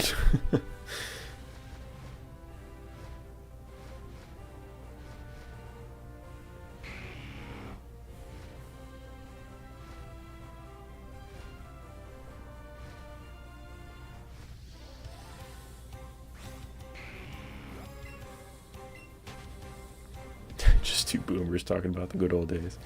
Pretty much. Pretty much. I remember in my day.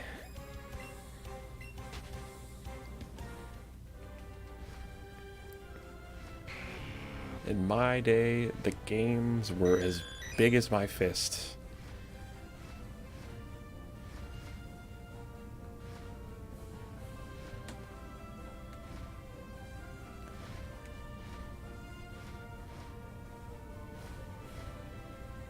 My day, I had to walk 10 miles in the snow just to pick up my game from the GameStop.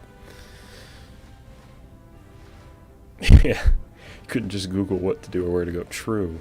Yeah, guides and that kind of stuff weren't like easily accessible on the internet until like mid 2000s, and even then the resources that you had available to you were slim and not necessarily accurate. Yeah, you had to go to EB Games and buy a Prima guide. My goodness, I think I still have some of my old Prima guides that I bought, and half the time I would buy them for games that I already pretty much knew everything. I just wanted to see if there were more hidden stuff or details, or get to see somebody else's perspective playthrough and their suggestions. Like I remember distinctly playing Fallout 3 and playing through it, getting to level 30, doing all the DLC, and then going and buying the guide for it because I wanted to know about all of the like special events and side quests and like other choices that you could make.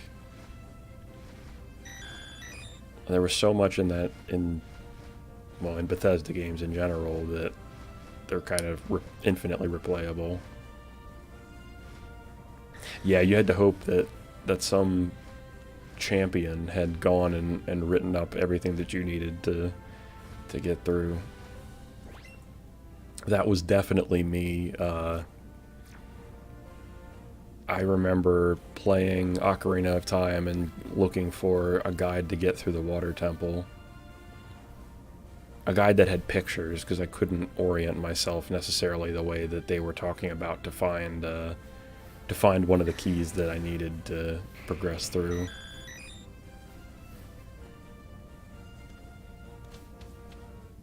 I remember being that guy, looking for that.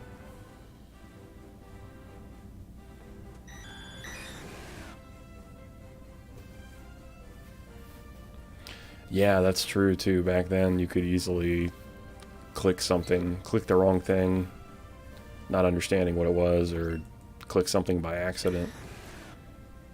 Think that you're getting redirected to a page and it's actually downloading something. The internet back then was like the Wild West. I was still back at the same time where the internet would scream as it was being sent through the phone line with dial-up. Back when you used to get CD-ROMs in cereal boxes.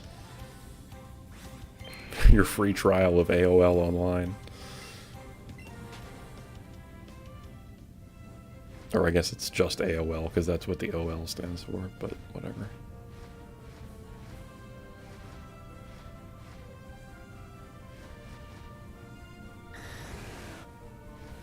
Yeah, your beverage coasters. Yeah, exactly.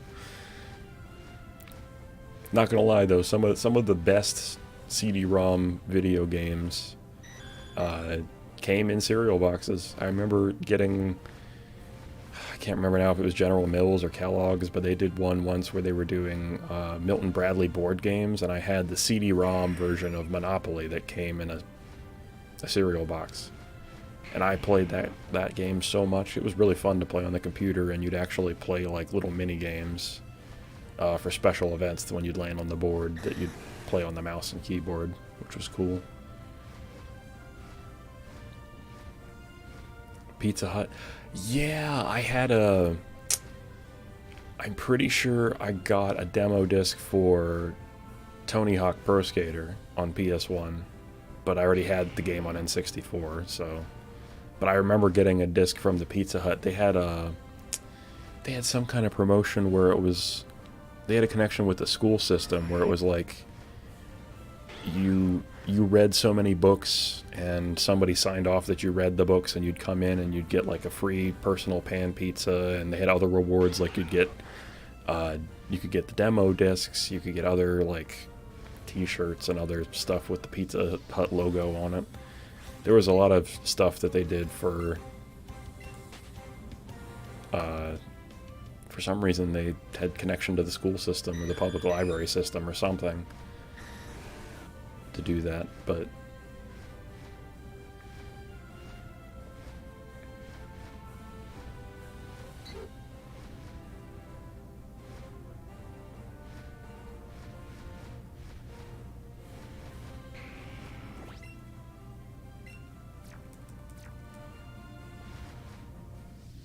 oh, landed on a Jigglypuff.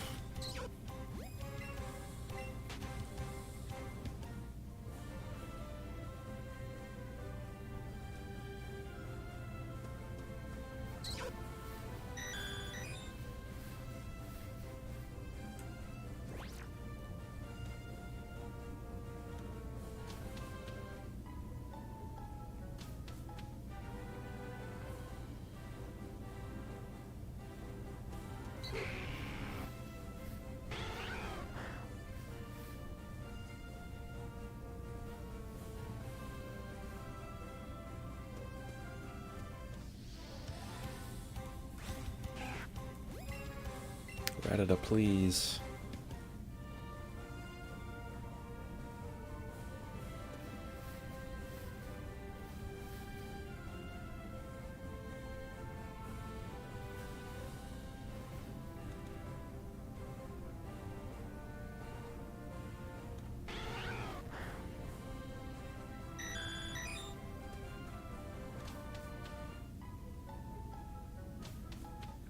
Alright, I think what I'll do, typically when I'm shiny hunting, and I stick in an area for a while, and I've tried resetting using a loading zone, and that doesn't seem to be working, I go for a stroll.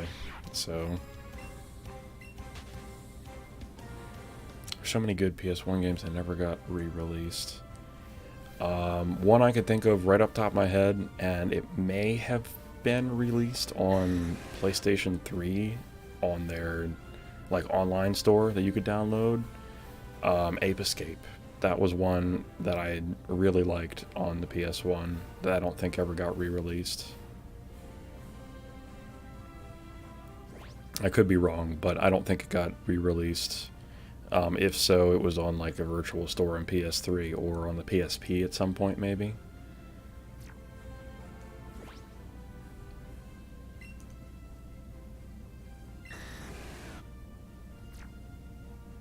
Oh, there have been... Okay, the sequels, yeah. Okay.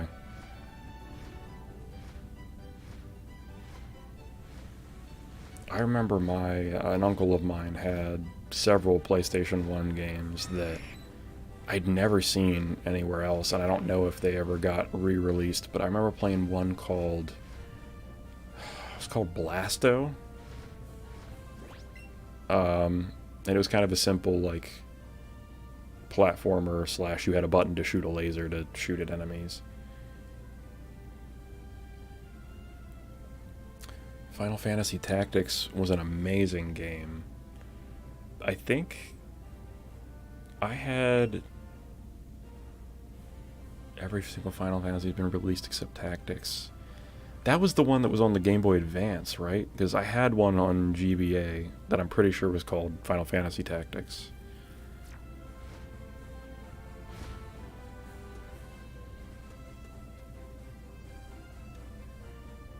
Just go for a stroll and see if any shinies show up somewhere else. Oh, it was called A2. Okay. But it's not the same. Gotcha. I liked the one on the GBA, so if the other one is at least in some ways similar... Oh, it's dark in tone and adult. Okay. Yeah, I don't remember the story of the Game Boy Advance one being particularly heavy. It's Game of Thrones-ish. I see, okay.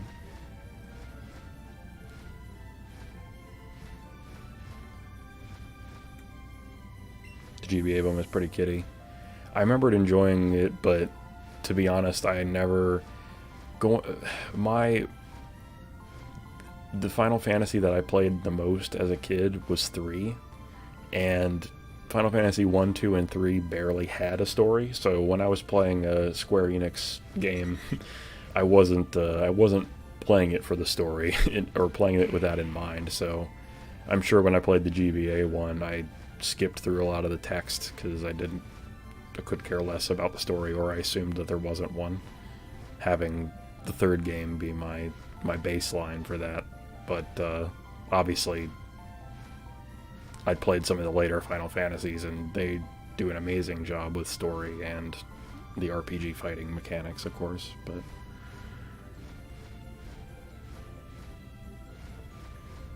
Yeah, but Final Fantasy 1, 2, and 3 story-wise were just...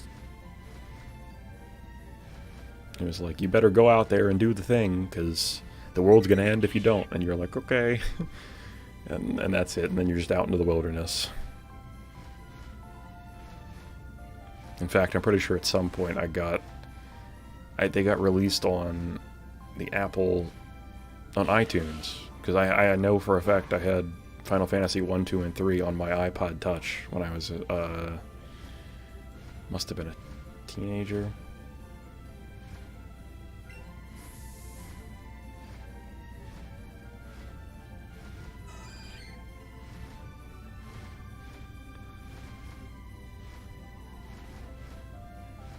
Do I know the irony? You mean by the fact that there's more than one?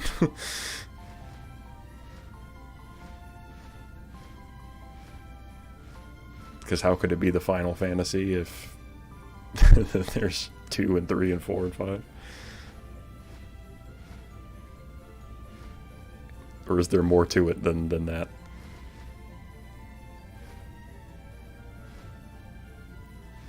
Ah, I didn't know that. That's interesting. Well, it worked. It kept them going.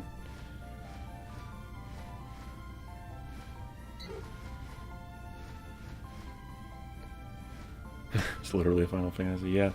Kind of crazy to think that, like, having played the first game, and I know games were different in scope and limitation and stuff back then, but to think that that was the game that they released that kept things going for them, kept the lights on. Yeah. Well, I guess Final Fantasy is a prettier name than Last Ditch Effort.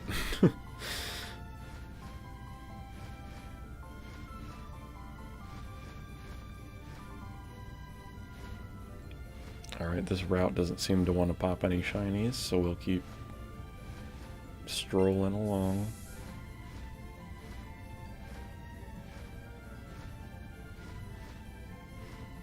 What about down here? Any Tentacool want to pop out? Oh, hi, Dragonite. Jeez.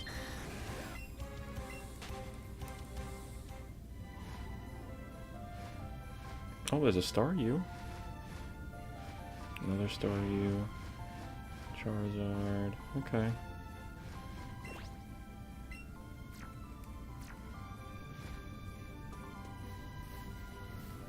Oh, it would help if I actually walked into the door.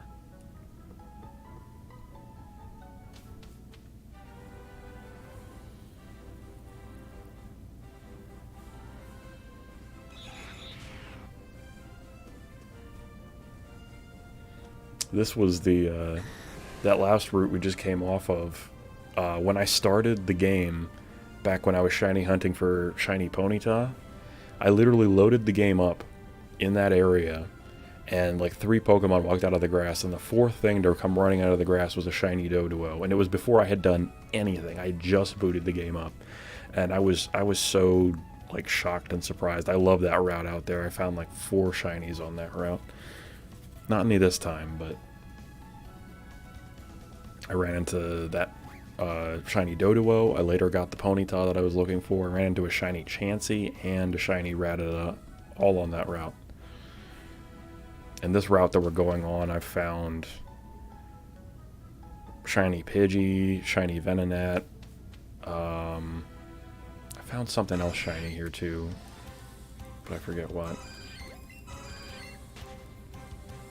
So there are definitely certain hot spots in this game that I like to take a stroll through, because it just seems like they have increased odds, or at very least increased number of spawns. I think it was actually this bush right here that the shiny Venonat came out of. Do a quick sweep. Oh, hi, Pidgeotto.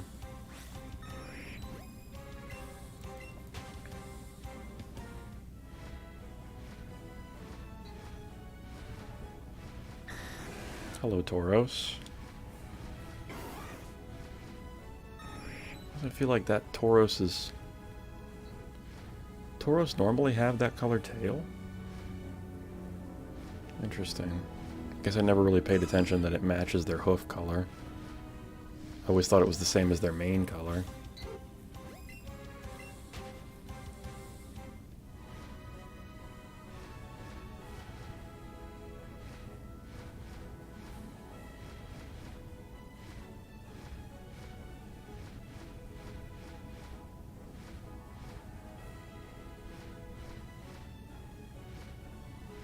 Okay, nothing really seems to want to spawn.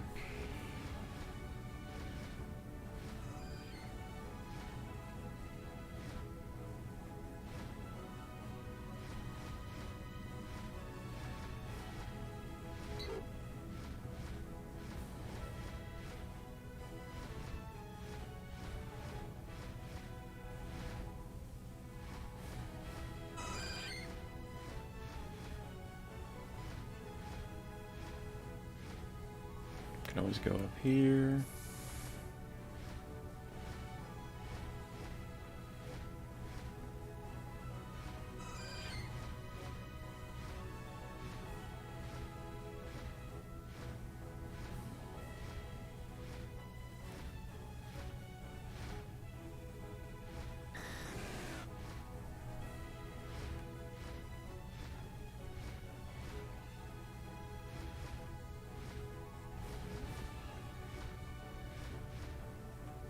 Tentacool.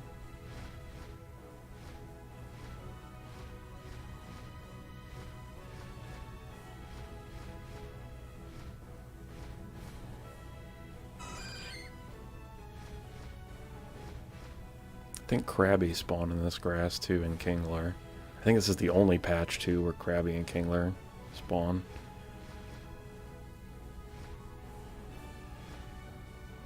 But now that I said that, nothing's gonna spawn. And then that other patch below us where we just were, I think that's the only place where Farfetch'd can spawn.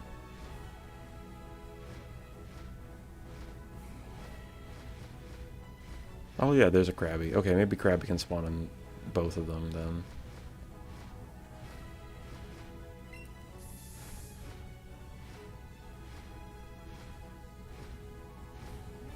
It's a Magikarp. I should probably hunt for shiny Magikarp at some point. I haven't done that yet in this game.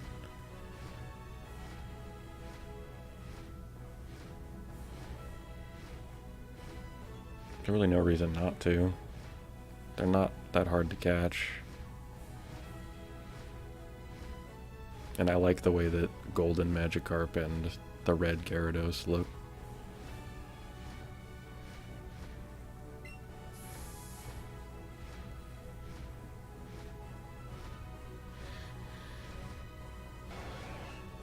Nothing there. How sad.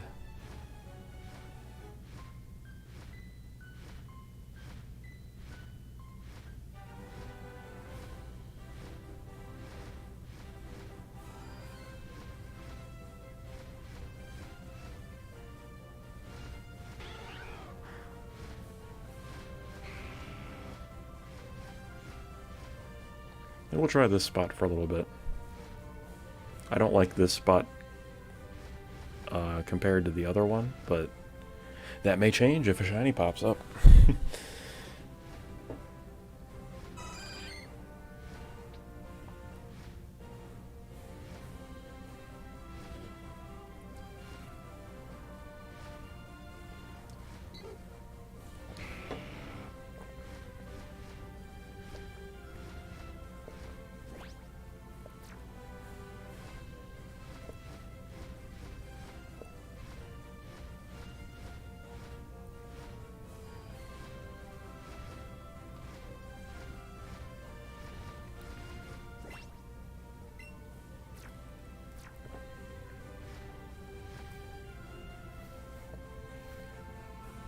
Oh, this is where the Beedrill trainer is. Okay. Yeah, I never would have thought to look for them here.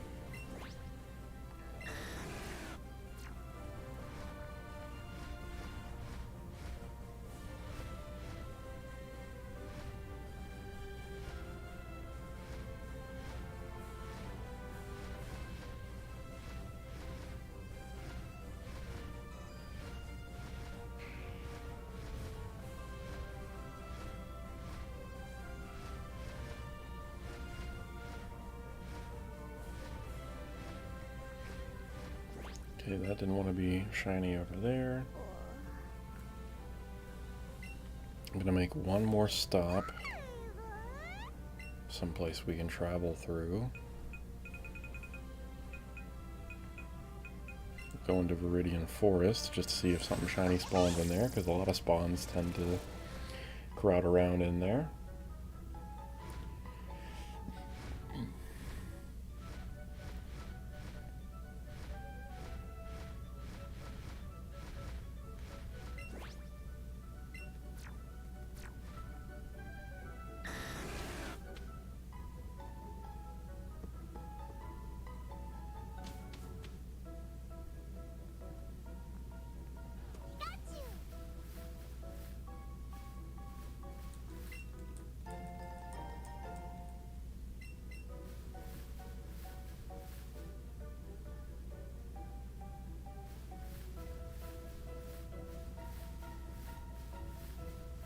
Hello, Bulbasaur.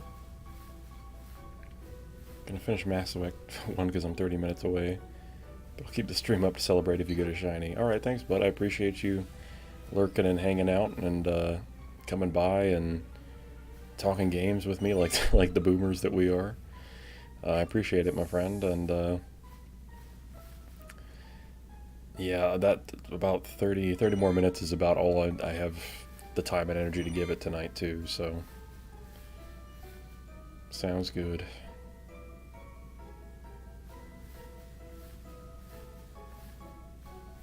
Oh, Matt, do you stream, by the way?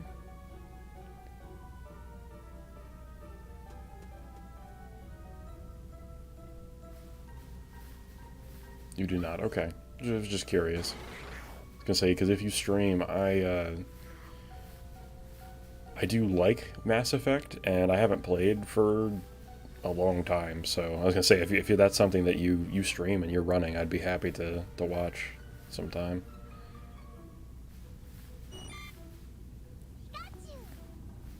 I like playing Mass Effect 1 a lot. The only thing I didn't like about it was the way that the inventory system worked. Oh, that's right. They were... I forgot they were doing that. That's exciting. Yeah, I totally forgot about the remaster. Yeah, well, have fun, man. That's awesome. I liked Mass Effect a lot, and had a lot of friends that were really into it. In fact, I'm sure if I logged into Xbox right now, a big portion of my friends list would probably be on playing it. They improved 1 a lot. There was a lot in 1 to be improved, so that's good to hear. There's a lot of quality of life stuff they could have done, so I'm happy to hear that.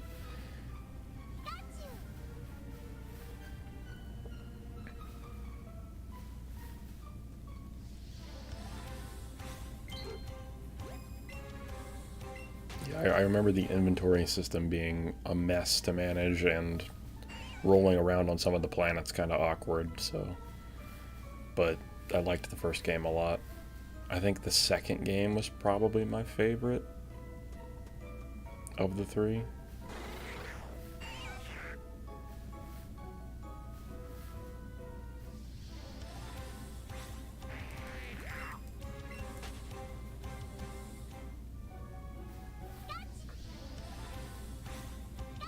Inventory system isn't much better. The vehicle sections are okay. That's good to hear. I guess I can deal with the inventory system still being meh, but it's good to hear that they improved the vehicle parts. So I swear you used to get like stuck. I remember getting stuck and like trapped one time because I had managed to wedge my vehicle in a terrible position.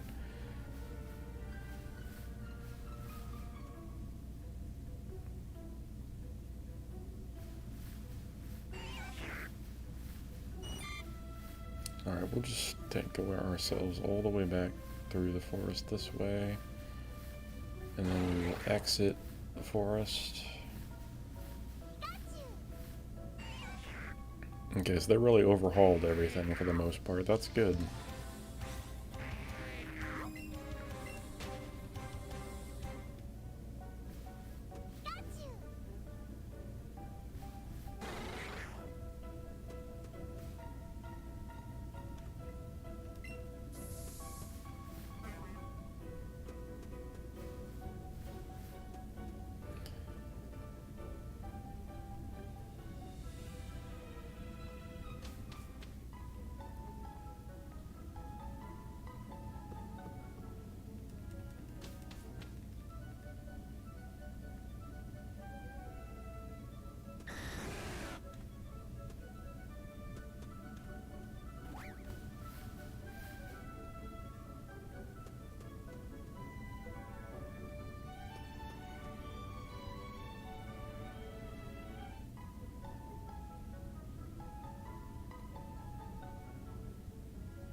Am I out of lures again? No way.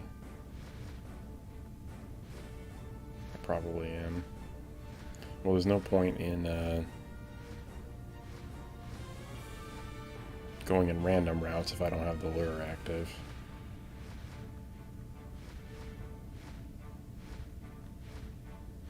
Alright, I'll fly back to Celadon.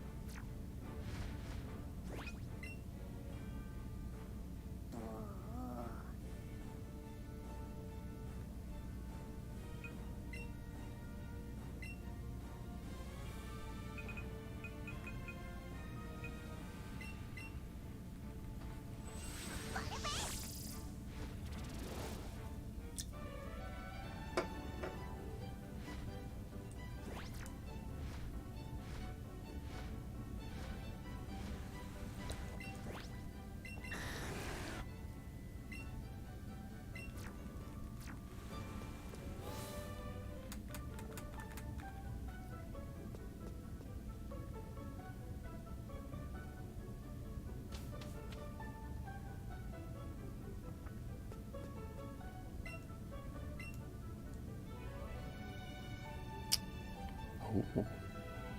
Stuff I didn't buy. Try attack. Iron Tail. Hyper Beam I didn't buy. So yeah, I don't know. Okay, I'm definitely not selling that. Those are actually worth something. Sell that. Got plenty of candy I can sell.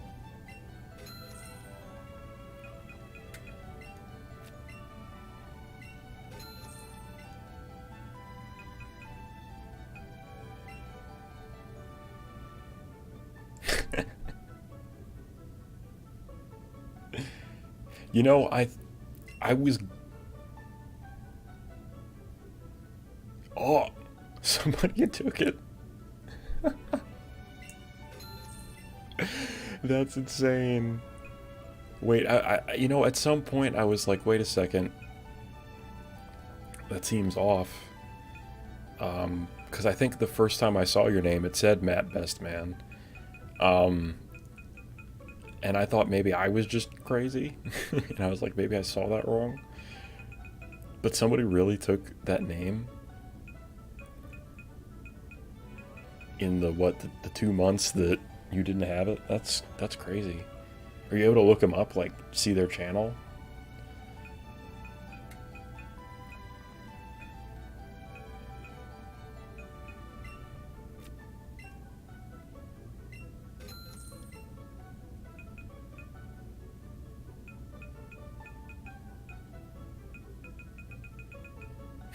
Can't believe that. Can't believe that you changed your name and you can't get it back. Somebody's holding your name ransom.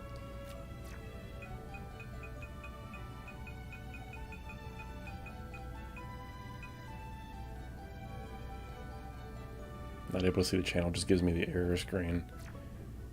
Maybe the system has processed it to the point where it's like, oh, you know, the cooldown is over. You can change your name again, but the other part of the system still believes that that username can't be used for some reason. I don't know what to tell you.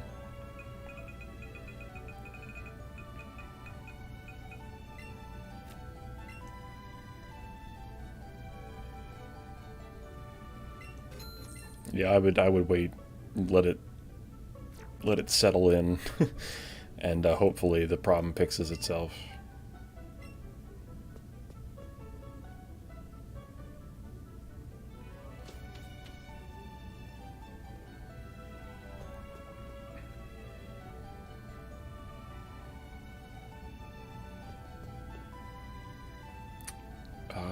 Okay. No, that's a solid username for based on your real name.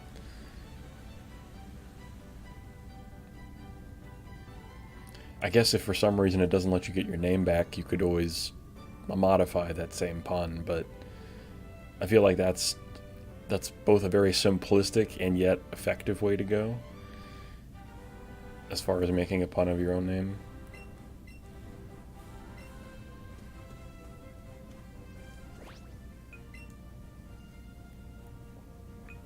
could always do like Matt Gooderman, but I don't think it has the same effect as Matt Bestman. He tried to add them into a Facebook group. I've seen those before.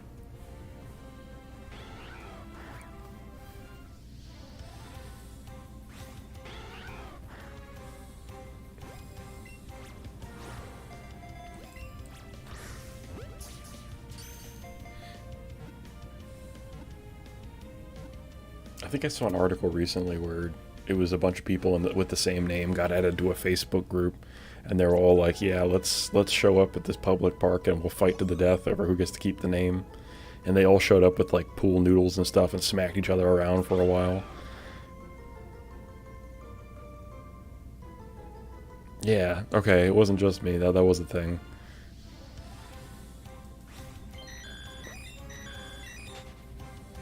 But yeah, they let the little kid win. He get to keep the name or whatever. And they said something about, oh, you know, in 10 years or whatever, we'll come back and we'll do it again. We'll have the rematch or something.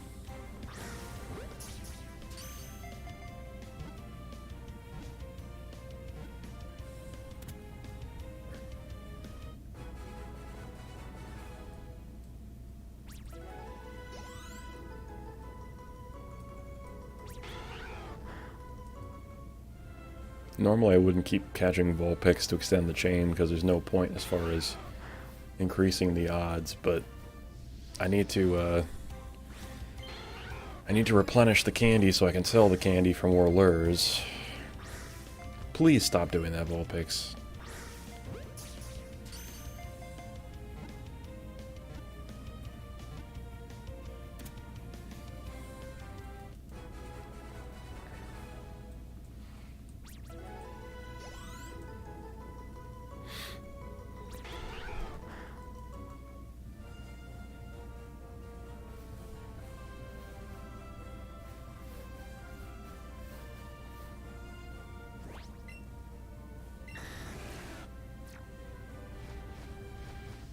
Oops, I didn't mean to fly into the Pidgeot. I just wanted to check to make sure the Pidgeot wasn't shiny, and I shouldn't have even flown up, because you can tell by their feet.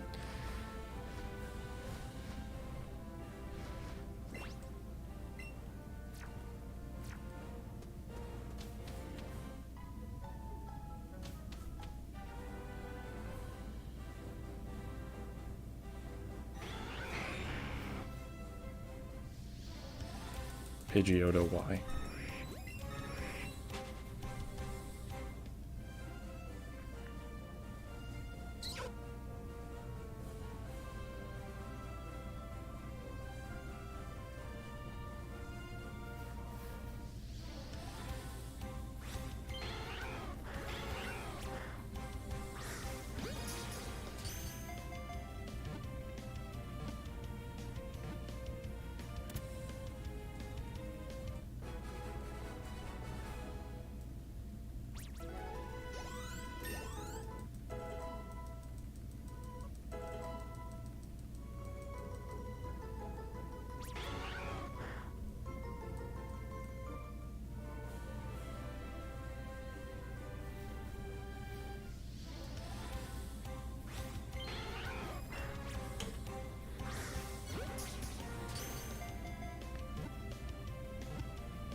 So is that NPC wanting to trade for Growlithe? Ah, so once you beat the Elite Four, Master Trainers appear all over the map.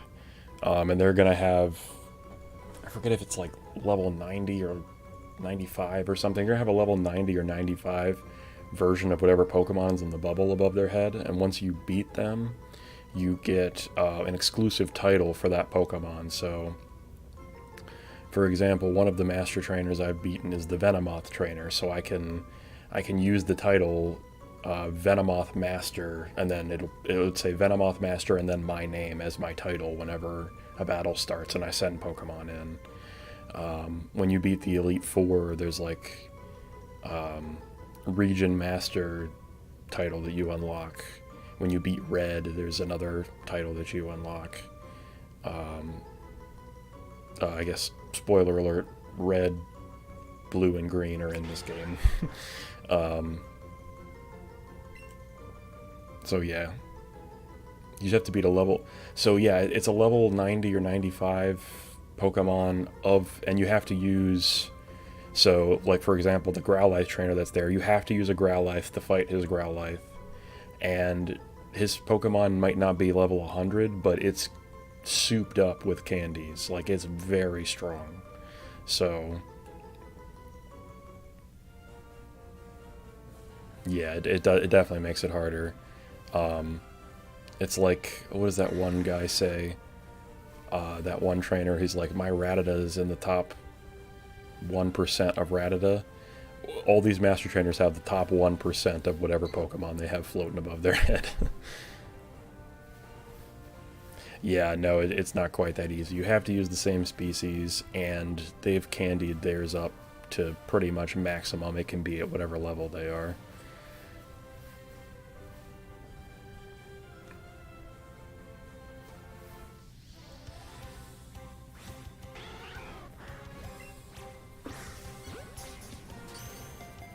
So it's kind of an interesting concept. I think I've only done 10 or 15 of the Master Trainers.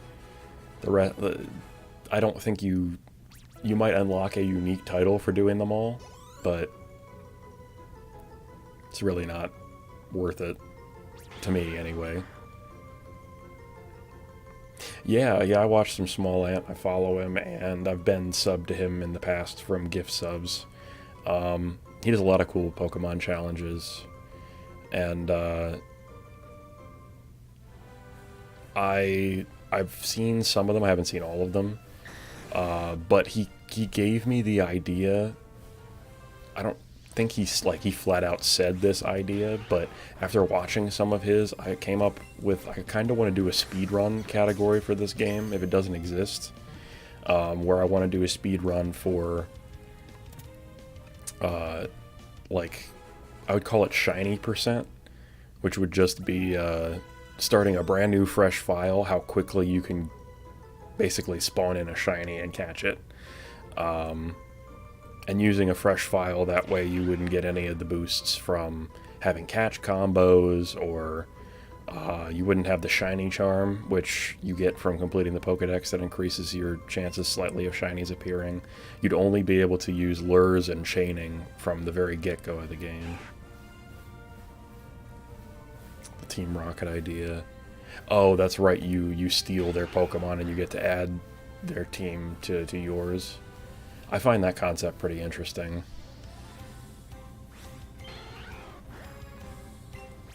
I don't think I watched the whole playthrough of that, but I did see some of it.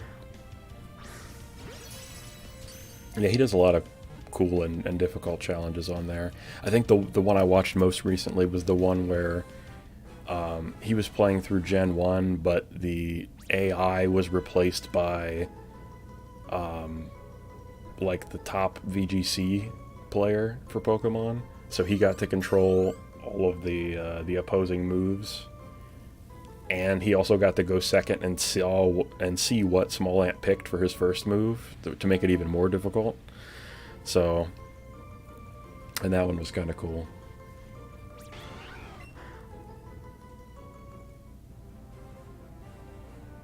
I watch a lot of stuff, Pokemon related stuff from Small Ant. John Stone is another one that I watch. And Pokemon Challenges is another channel that I watch occasionally.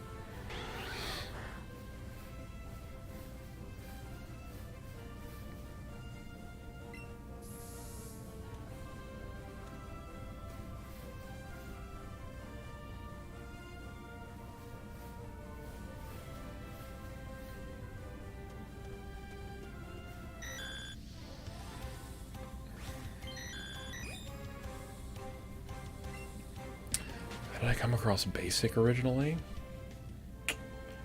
To be honest, I'm not 100% certain about this, but I'm like 90% sure. I was looking through the Mario Party 3 category, and he happened to be on there streaming, and I clicked on him, and I just ended up in the party because I love Mario Party, and it was one of the first couple categories that I followed early on, right when I kind of started this channel. Because my big thing was I've got my N64, all my original hardware and stuff. I just got a capture card for it. And when I first started, I was mostly just doing Pokemon Stadium and Pokemon Yellow. So Mario Party was one of the other things I planned on doing, and I tested the capture card using Mario Party, so it was fresh in my mind. And one of those first days, while I was getting things set up, I found him and started watching the stream, and I guess you've seen the rest. I've been around for only about, I guess my channel's technically existed since 2018, but I streamed like once or twice in 2018 and didn't do it again until April of this year. So, how did you meet Basic? Did you know him IRL, or did you meet him on here as well?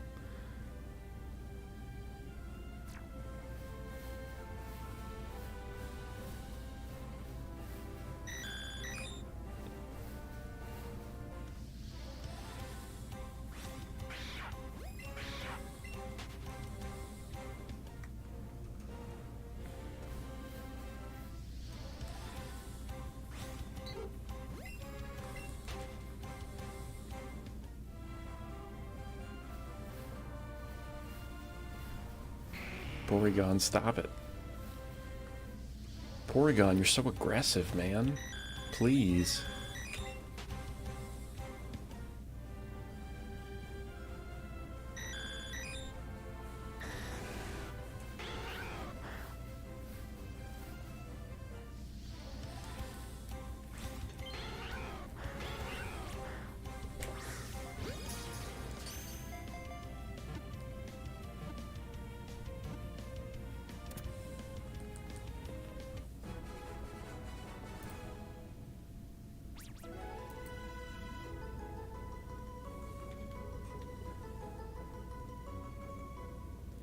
Oh, okay, so you initially were, got you. So through Reddit you found Platy, and then by becoming part of her, you met Basic. I see. Most people in Basics come from Platy. Got it, okay. Okay, cool. Does Platy still stream regularly? I feel like I think I've seen Platy raid Basic before. Ow, my hand.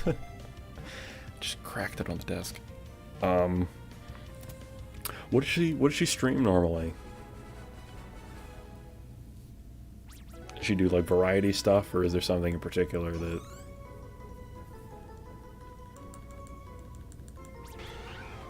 Because come to think of it,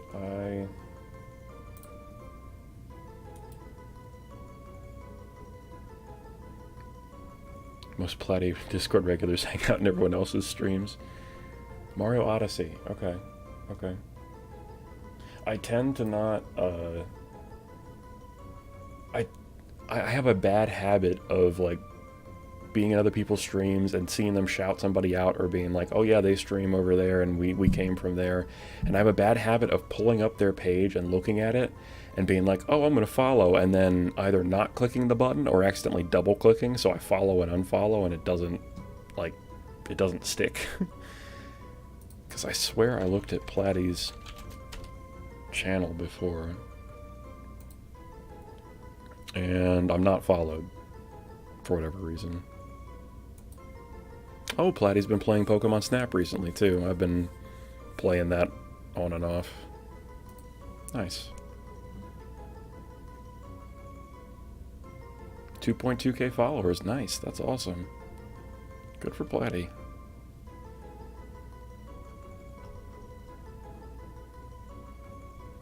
Alright, I'll go back to the game, sorry. Got distracted with that. Became a regular in Platty's Discord, and from there the friend group all kind of streams. We all hang out in each other's streams. Nice, nice. You know, that's cool. I think it's one thing that when I started streaming that I didn't expect, and that's how you found me, right? Yeah, one thing I didn't expect when I started streaming was that, like, people that I watched that streamed, you end up kind of forming a little connection, like a little community amongst yourselves, where you kind of hang out in each other's streams, and you not only like the kind of games that they play, but you just like hanging out and talking to each other and vibing. That's one thing that I really didn't anticipate. I really just felt that it was going to be, you know, streamer and audience kind of thing, but I don't know why I thought of it that way, because I knew that when I went from being a viewer to being a streamer, I wasn't going to just stop watching all the channels that I had been watching. So it's very different than I expected, but I'm loving every bit of it. Yeah, it's very much like a networking thing, and I never would have thought of it that way. And that's kind of, I guess, how, in essence, raids and stuff work. It's you just saying, hey, you know, let's give this person a chance to try out their channel. If it's somebody brand new, if you're raiding somebody then you know, or that you already watch anyway, then you already know what kind of content they have. But it's kind of a, hey, let's, you know, take my viewers over here and check them out kind of thing. So raiding and hosting are a big part of that. Although sometimes I feel like, especially when I first started streaming, and I was having a lot of streams where it would be, you know, 0 viewers or 1 viewer, and there would be nobody in the chat, or like not a lot going on. I feel bad when I'd raid with like 1 viewer or 2 viewers initially, because I was like, this almost feels like I'm just coming in and, I don't know, I'm showing up and just getting my name to appear on the screen kind of thing, and not really contributing much. But after a little bit, I kind of realized it's like, you know, if I can get 1 person to come with me and check somebody else out and give them a follow and maybe become a part of their community, then I'm helping them to some extent. So my opinion on that kind of changed over time, but at first I was like, this feels weird. Dude, like, they all do that. Yeah, and I see that now, but when I first started, I was like, I don't want to be that guy that's going into a stream that already has, you know, 30 viewers, and I'm adding, you know, 1 plus me, so I guess that's 2.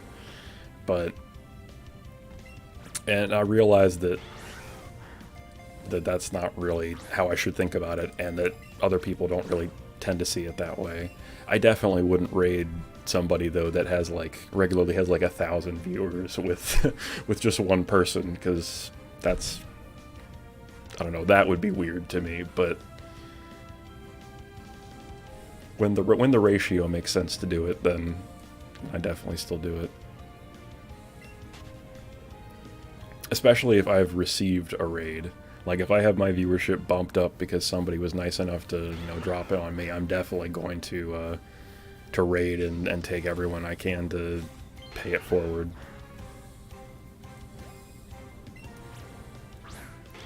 And that's part of the thing too. I like the ecosystem, because there gets to be, I mean, don't get me wrong, there are definitely channels that I watch that have a couple hundred viewers at a time, or a couple thousand at a time. But in general, the dynamic of those channels change so quickly. When you've got, you know, 100 viewers or less, I feel like the streamer can really engage regularly with the chat, with their community, with doing it. And I'm not saying the bigger streamers can't do it, because I see some of them that do a great job of it, but it just gets to be like a chaos drowning of the chat, and the chat's on slow mode and it's still scrolling like crazy because it can't keep up. It's all just a bunch of people screaming in the void and then whatever the streamer is doing. So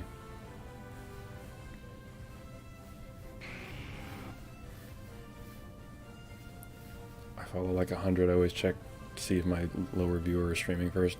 Yeah, I'm kind of the same way. And when it comes to like my auto host list, and if I see somebody streaming that I follow that's got fewer views than some of the bigger ones, even if I might be watching one of the bigger ones, a little more focused on that at the moment, I'll always open the other one first and have them in a tab in the back so that they are getting my view, if you will, even if I just happen to be lurking, because I want to help prop up those folks. They have the priority from me over the people that have a couple hundred or a couple thousand views. They can do without the one extra number.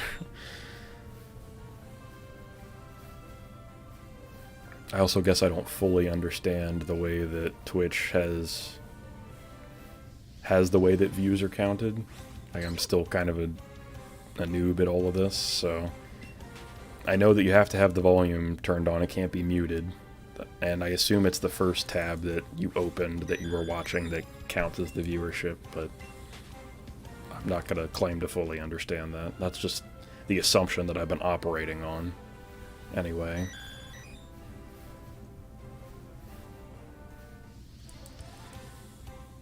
You don't understand it quite either. Okay. Yeah, I've been operating on that assumption, but I could... Oh, come on, Vulpix. There we go. I could very well be wrong.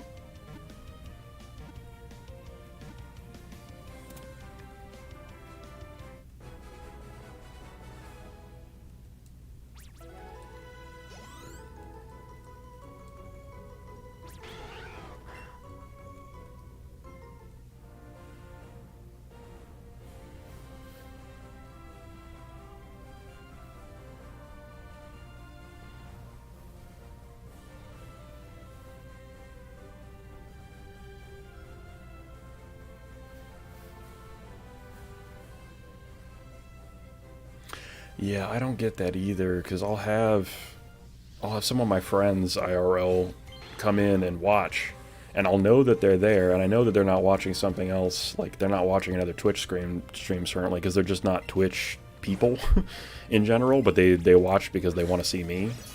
And I'll have like 3 or 4 of them watching, and they'll be chatting occasionally, and like they'll send me a message and like talk about it. And I know that they're watching, but it'll only say 1 viewer, even though I know there's like 3 or 4 of them watching. So, and then when I look at my summary at the end, it tells me that I had an average of like 1.3 viewers over the course of the stream, even when the Twitch stat number said higher than that for, I know, a longer length of time that would have been averaged differently. So I don't fully understand the calculation either. And I'll look at my chat list, and like currently in my chat list, it says there's 7, but I know one of the people in my chat list is streaming currently, so he's just lurking in here. And then there's you, of course, and the other ones are, one of them is one that follows me, the other ones are names I don't recognize, so I guess it's possible that they're bots, and they're in a bunch of channels. Yeah, 3 of the... Yeah, exactly. 3 are bots. And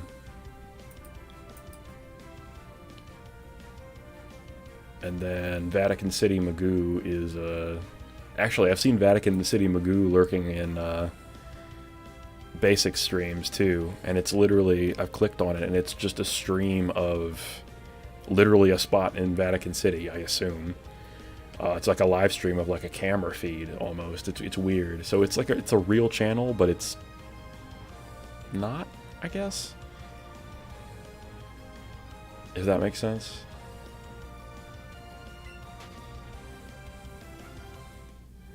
I've seen some weird bots before, I'm sure.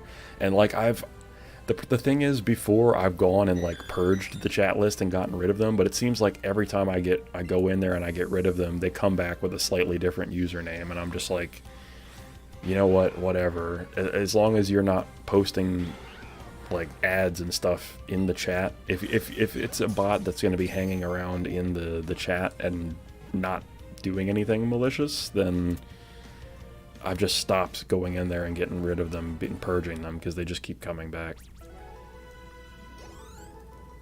But obviously if they're posting spam and doing all kinds of other stuff, I get rid of them and I ban them immediately.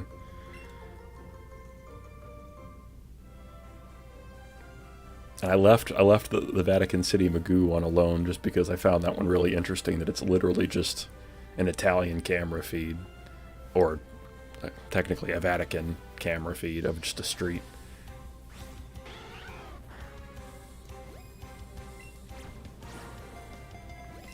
You've seen a bot that was a profile picture of an attractive girl. It was linked to an Instagram profile with one picture, and it was sitting in almost every channel I watched. They never typed, and it had 60k followers.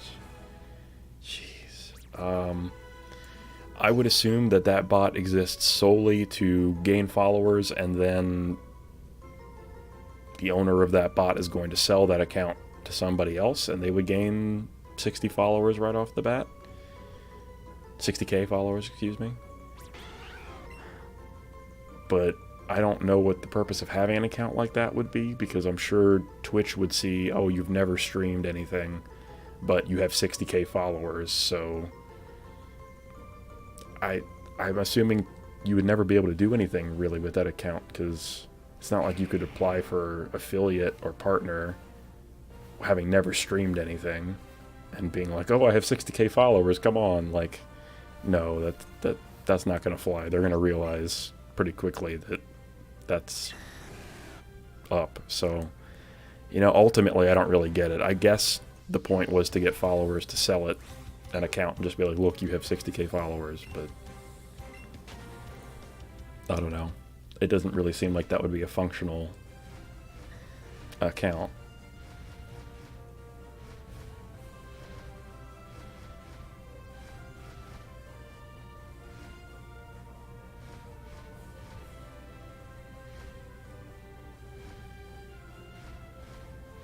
Alright, I think I'm going to give my hunt here another 10 minutes, and then I'll call it for the night.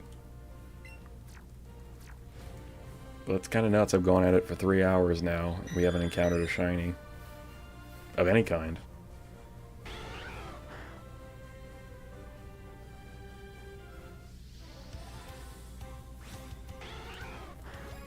My old average at shiny hunting was, before I started shiny hunting in Let's Go, I was doing it, or actually no, I was shiny hunting in Let's Go before I started doing it in Sword Shield, but in Sword Shield I averaged a shiny every 4 hours. But that average is incredibly variable, of course. BRB, Bio Break, I'll be back to catch you in my second shiny catch. Sounds good, man. I'm hoping that's how this will end up.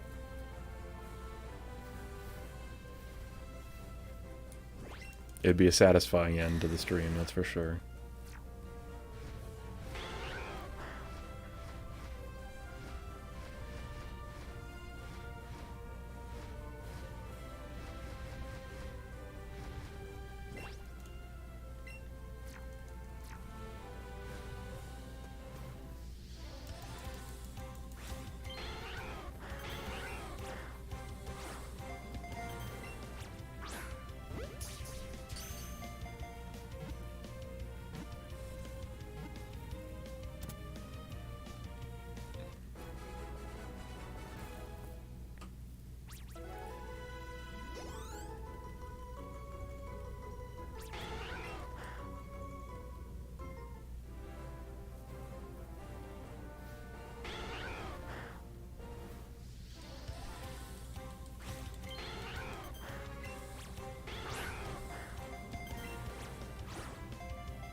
Come on, controller. There we go.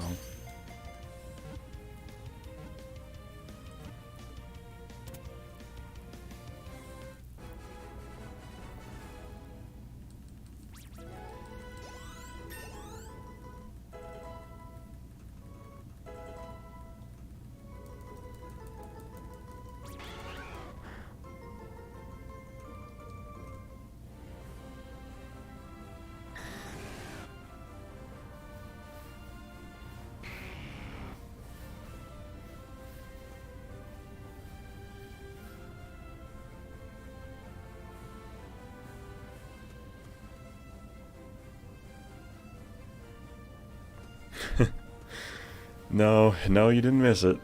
It's, still withholding. Dude, if a shiny Abra spawned, I would be so angry. So angry. Trying to catch an Abra in this game is... Oh, I guess I ran out of Pokeballs.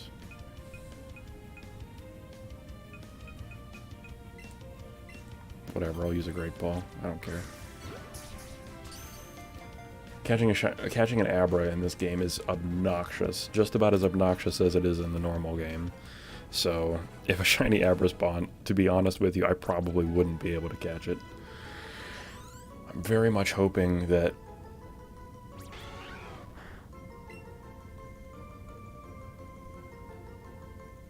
Yeah, so in the normal games, you know how they can use teleport to just teleport away from you on the first turn if the first ball doesn't catch them? In this, they bounce around on the screen. They can teleport from one spot to the other on the screen as you're trying to throw the balls at them. And then, of course, if you take too long to try to catch an encounter, they can just run away from you, and it would destroy the chain. So Kadabra don't do the crazy teleporting shit when you go to throw balls at them. So they have an easier catch pattern than just the straight up Abra. And like catching an Abra itself isn't hard, but the fact that it was shiny would make me nervous. Make it hard. It's already hard enough to catch them as it is, and I haven't caught many of them, so I don't have the increased catch rate bonus. I'm fairly certain if I got a shiny Abra and I tried to throw balls at it, I would fumble that opportunity and it would get away.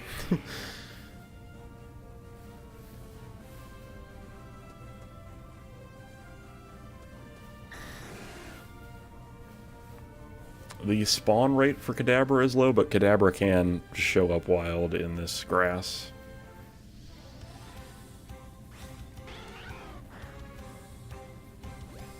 Yeah, it went up to 2 for just a second, and I assume it's because one of the channels that was lurking is no longer lurking at this moment, or it's a new viewer that I think I have mine set up so that they can't... Not 100% sure. I don't think they can chat unless they've... Or they won't join... Well, let me try to rephrase this. I'm tired, I'm sorry. I don't think they count as a viewer in the stream chat list until they've clicked that button that says they agree to the rules of the chat. So sometimes somebody will click on the channel from an outside source and be counting as a viewer because they're watching, but not join the stream chat list. And you looked at the viewer list the same as before. So yeah, I think it's somebody that was in the, perhaps one of the people lurking in the list that was looking at it in the channel temporarily. But I don't understand how it keeps track of that, or when it's accurate and when it's not, so...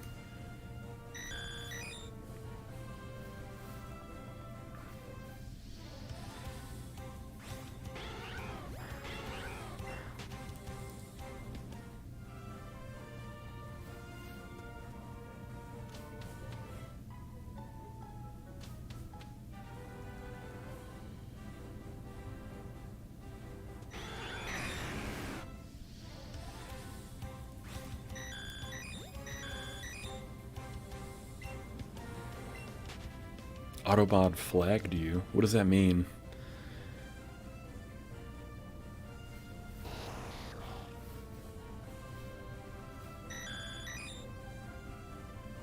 Because you said the F word. I shouldn't have...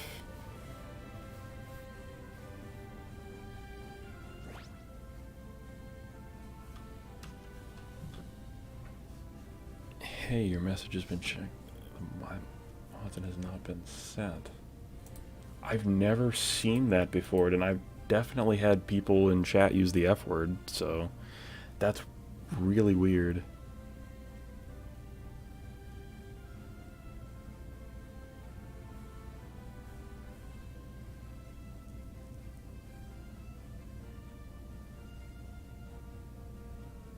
Huh, okay.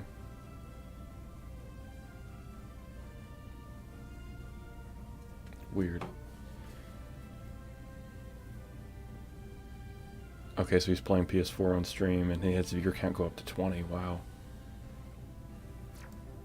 And it wasn't even like a raid or anything. It was just like maybe a random dump of bots. And yeah, I'm sorry about that. I definitely have some settings that I need to go through and change, both for Nightbot and for the regular stream setup, because it's aggressively defensive, which, I mean, I like having some auto moderation, but I think it's a little too strong.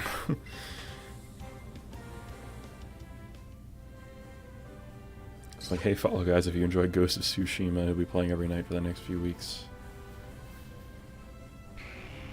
And literally no one said anything, and it slowly went back down. Huh, and it wasn't a raid, so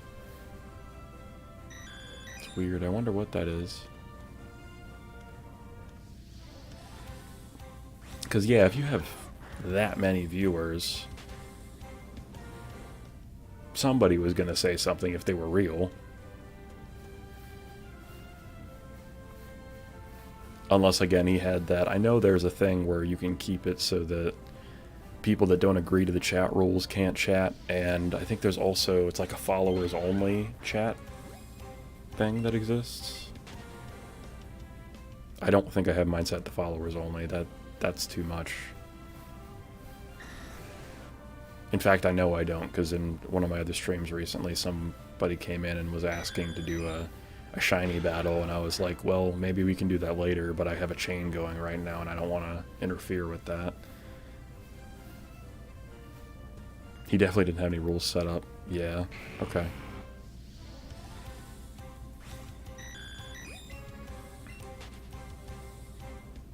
Yeah, sometimes I wonder, though, like, I stopped purging the bots from my chat that weren't actually typing anything, but sometimes I wonder if I should still be, because I don't know what they're doing. Are they, like, recording everything that happens in chat to try to, like, improve other automated stuff?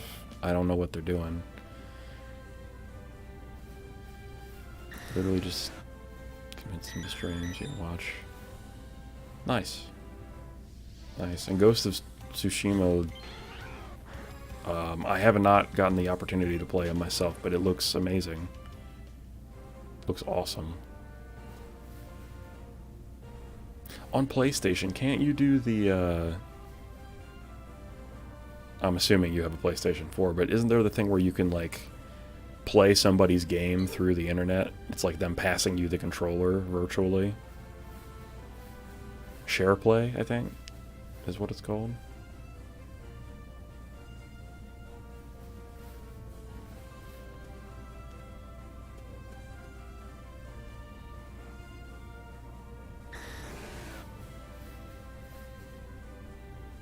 .30-minute increments, okay.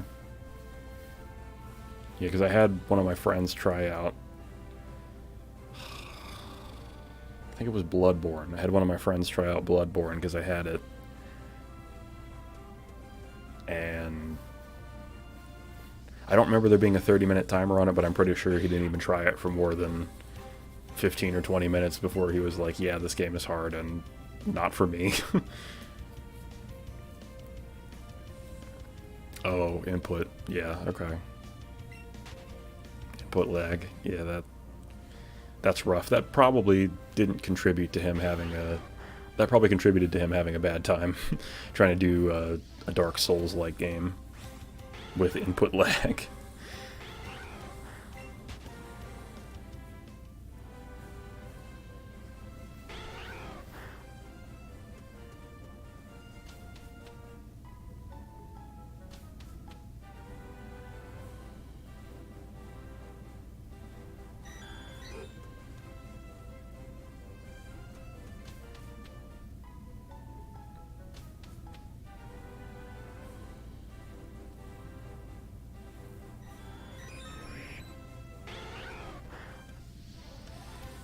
Porygon, please.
I wish I could just assign a button to riding Dragon Knight so I didn't have to go to the stupid menu every time.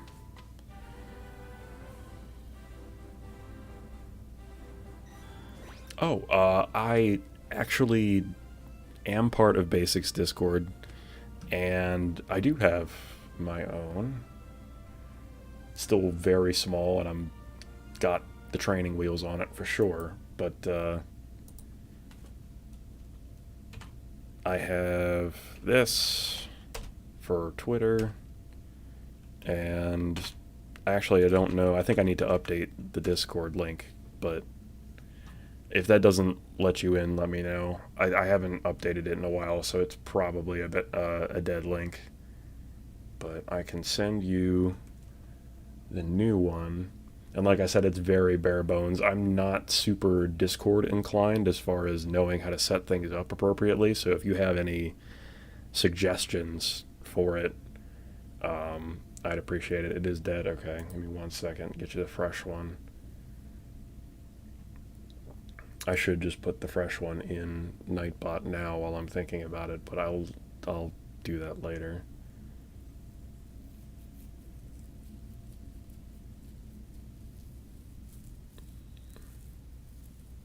Come on, Discord.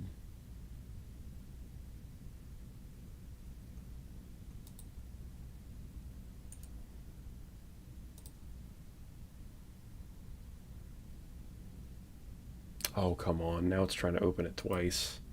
What have I done?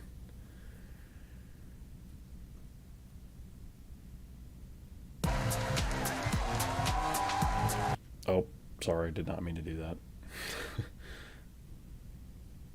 Here we go.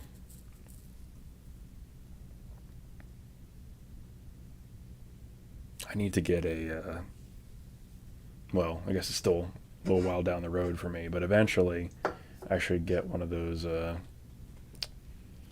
guess it's called a Stream Deck.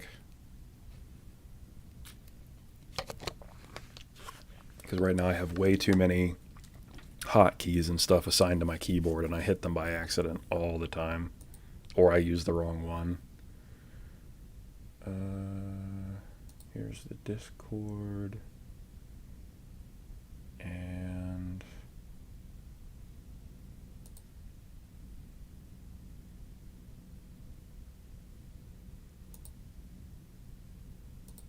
oh, also I looked before I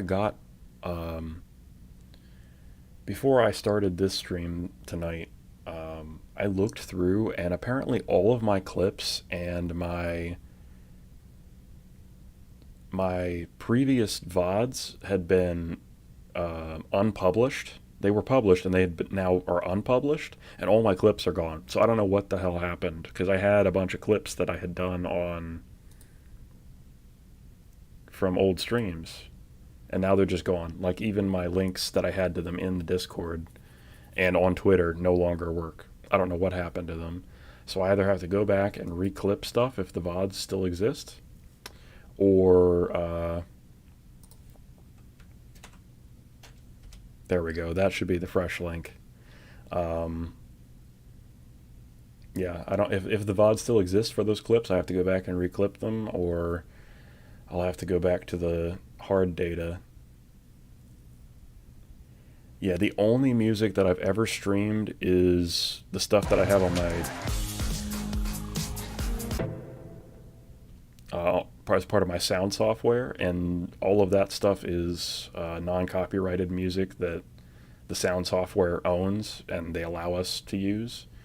The only other thing would be music that's in-game for certain games, and the only game that I found that's a problem is the original Pokemon Snap. The intro music to that game is a no-no, and Twitch silenced that part of my stream just for where the intro music existed for that. But that's the only thing where I've ever had a problem, and it wasn't like a copyright strike or anything. It was just Twitch went ahead and muted that 2 minutes of my stream where that music was playing. So,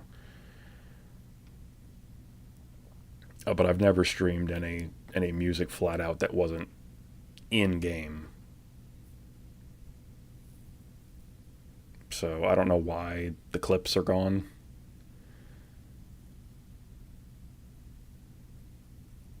Be careful with the official music that Twitch allows you to use. In the instructions, it specifies you have to inject the app separately.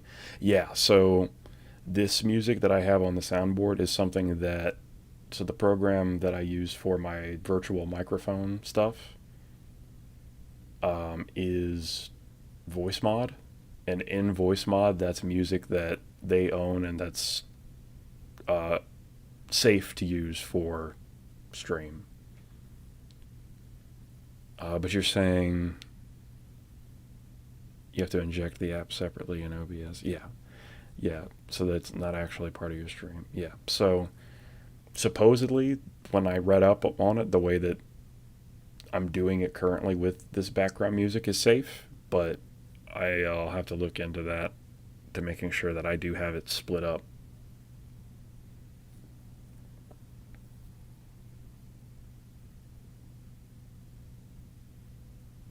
There's a way to use music so it's audible during stream but isn't audible during VOD. Okay. I will definitely, I'm gonna make a note about that right now actually. Because I want to do things the right way. I don't want to end up in a position where I'm getting copyright strikes.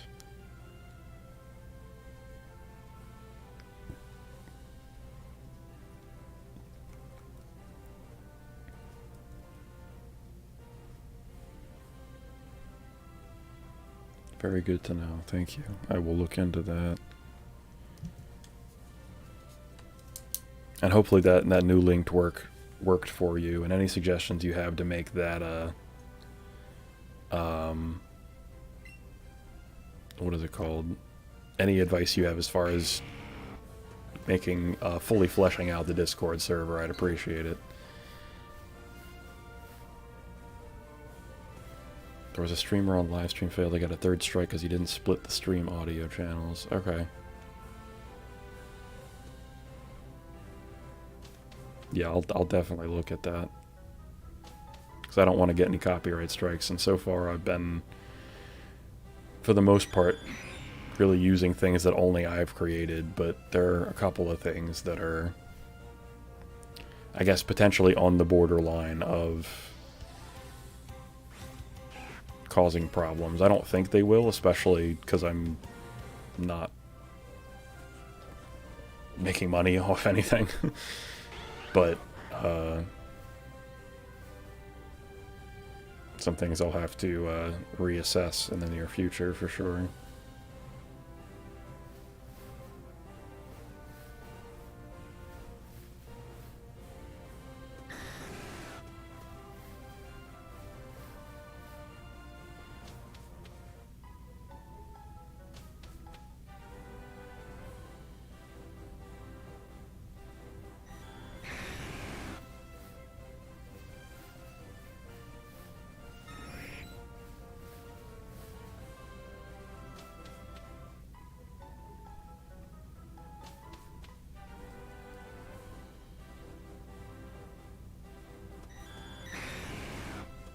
And all the recent clips were of me shiny hunting, so it was just a clip of the encounter popping up and me getting excited and then catching it. So I really don't think...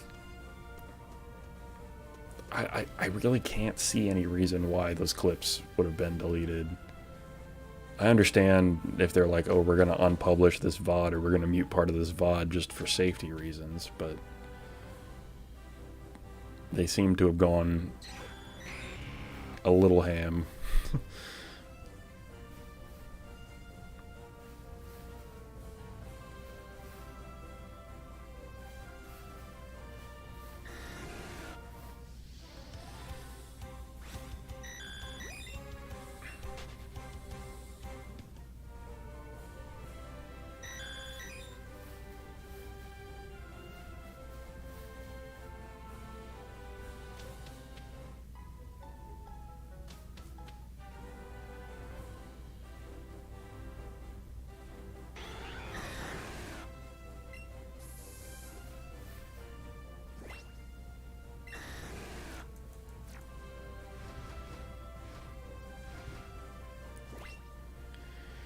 Well, that's the thing about shiny hunting. Sometimes you go at it for hours and you just fail. You just don't find them, but it's okay. I still have my chain.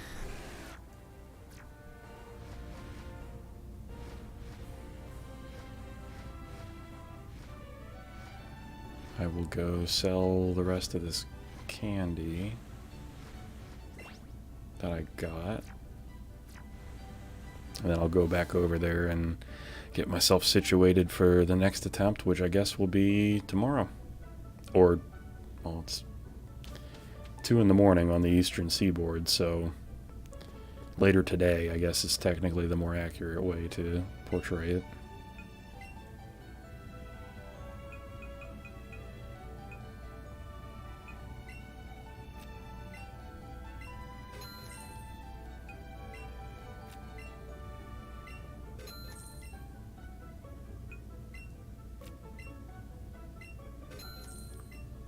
Just a little cash back.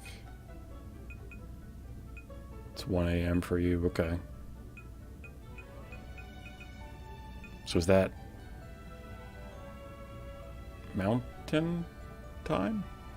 I'm terrible with time zones.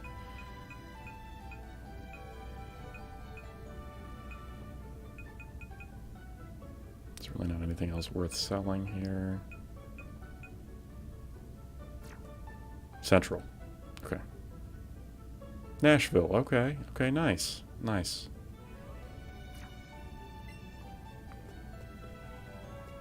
I've heard nice things about Nashville. Do you like living there?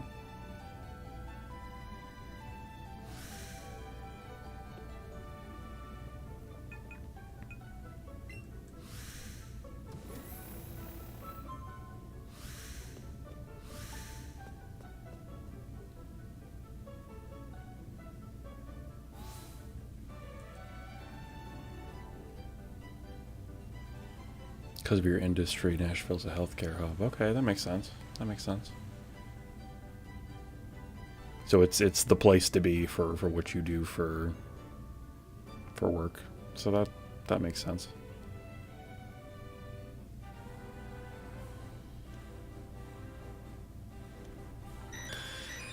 Yeah, I could see that being very very difficult. It's, I guess I'd never really put that much thought into it, but I could see, I guess I could foresee Tennessee having that unfortunate problem.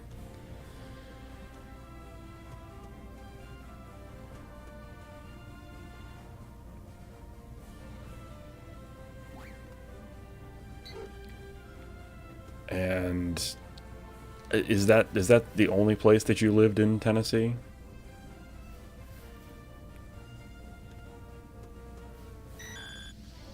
Because that makes me curious if it's a problem all around or a problem more localized to that area. I'd assume if you're experiencing that there, it's probably all over the place, but yeah, at the end of the day, it's still Tennessee. Okay.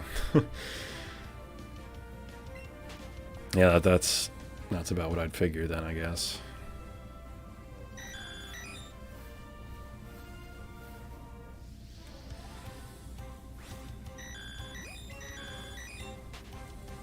My only experience in Tennessee was a brief stop in Memphis. And I had some barbecue, and I got to see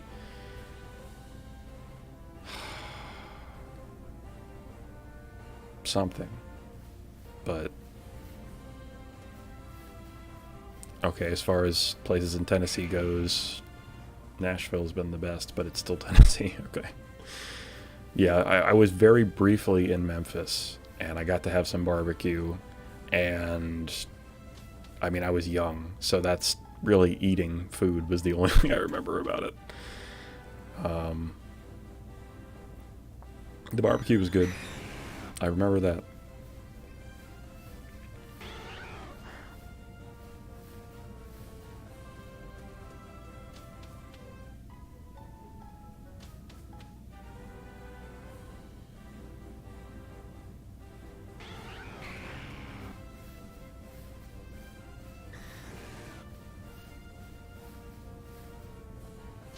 Alright, I'm going to do just this last loading zone reset.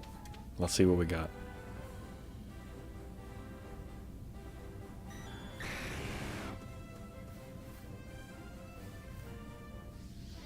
Porygon.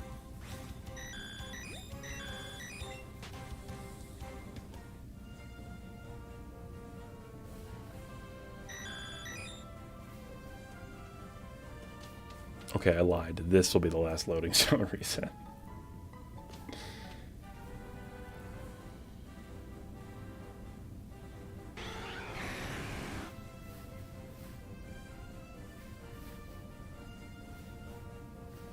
Okay.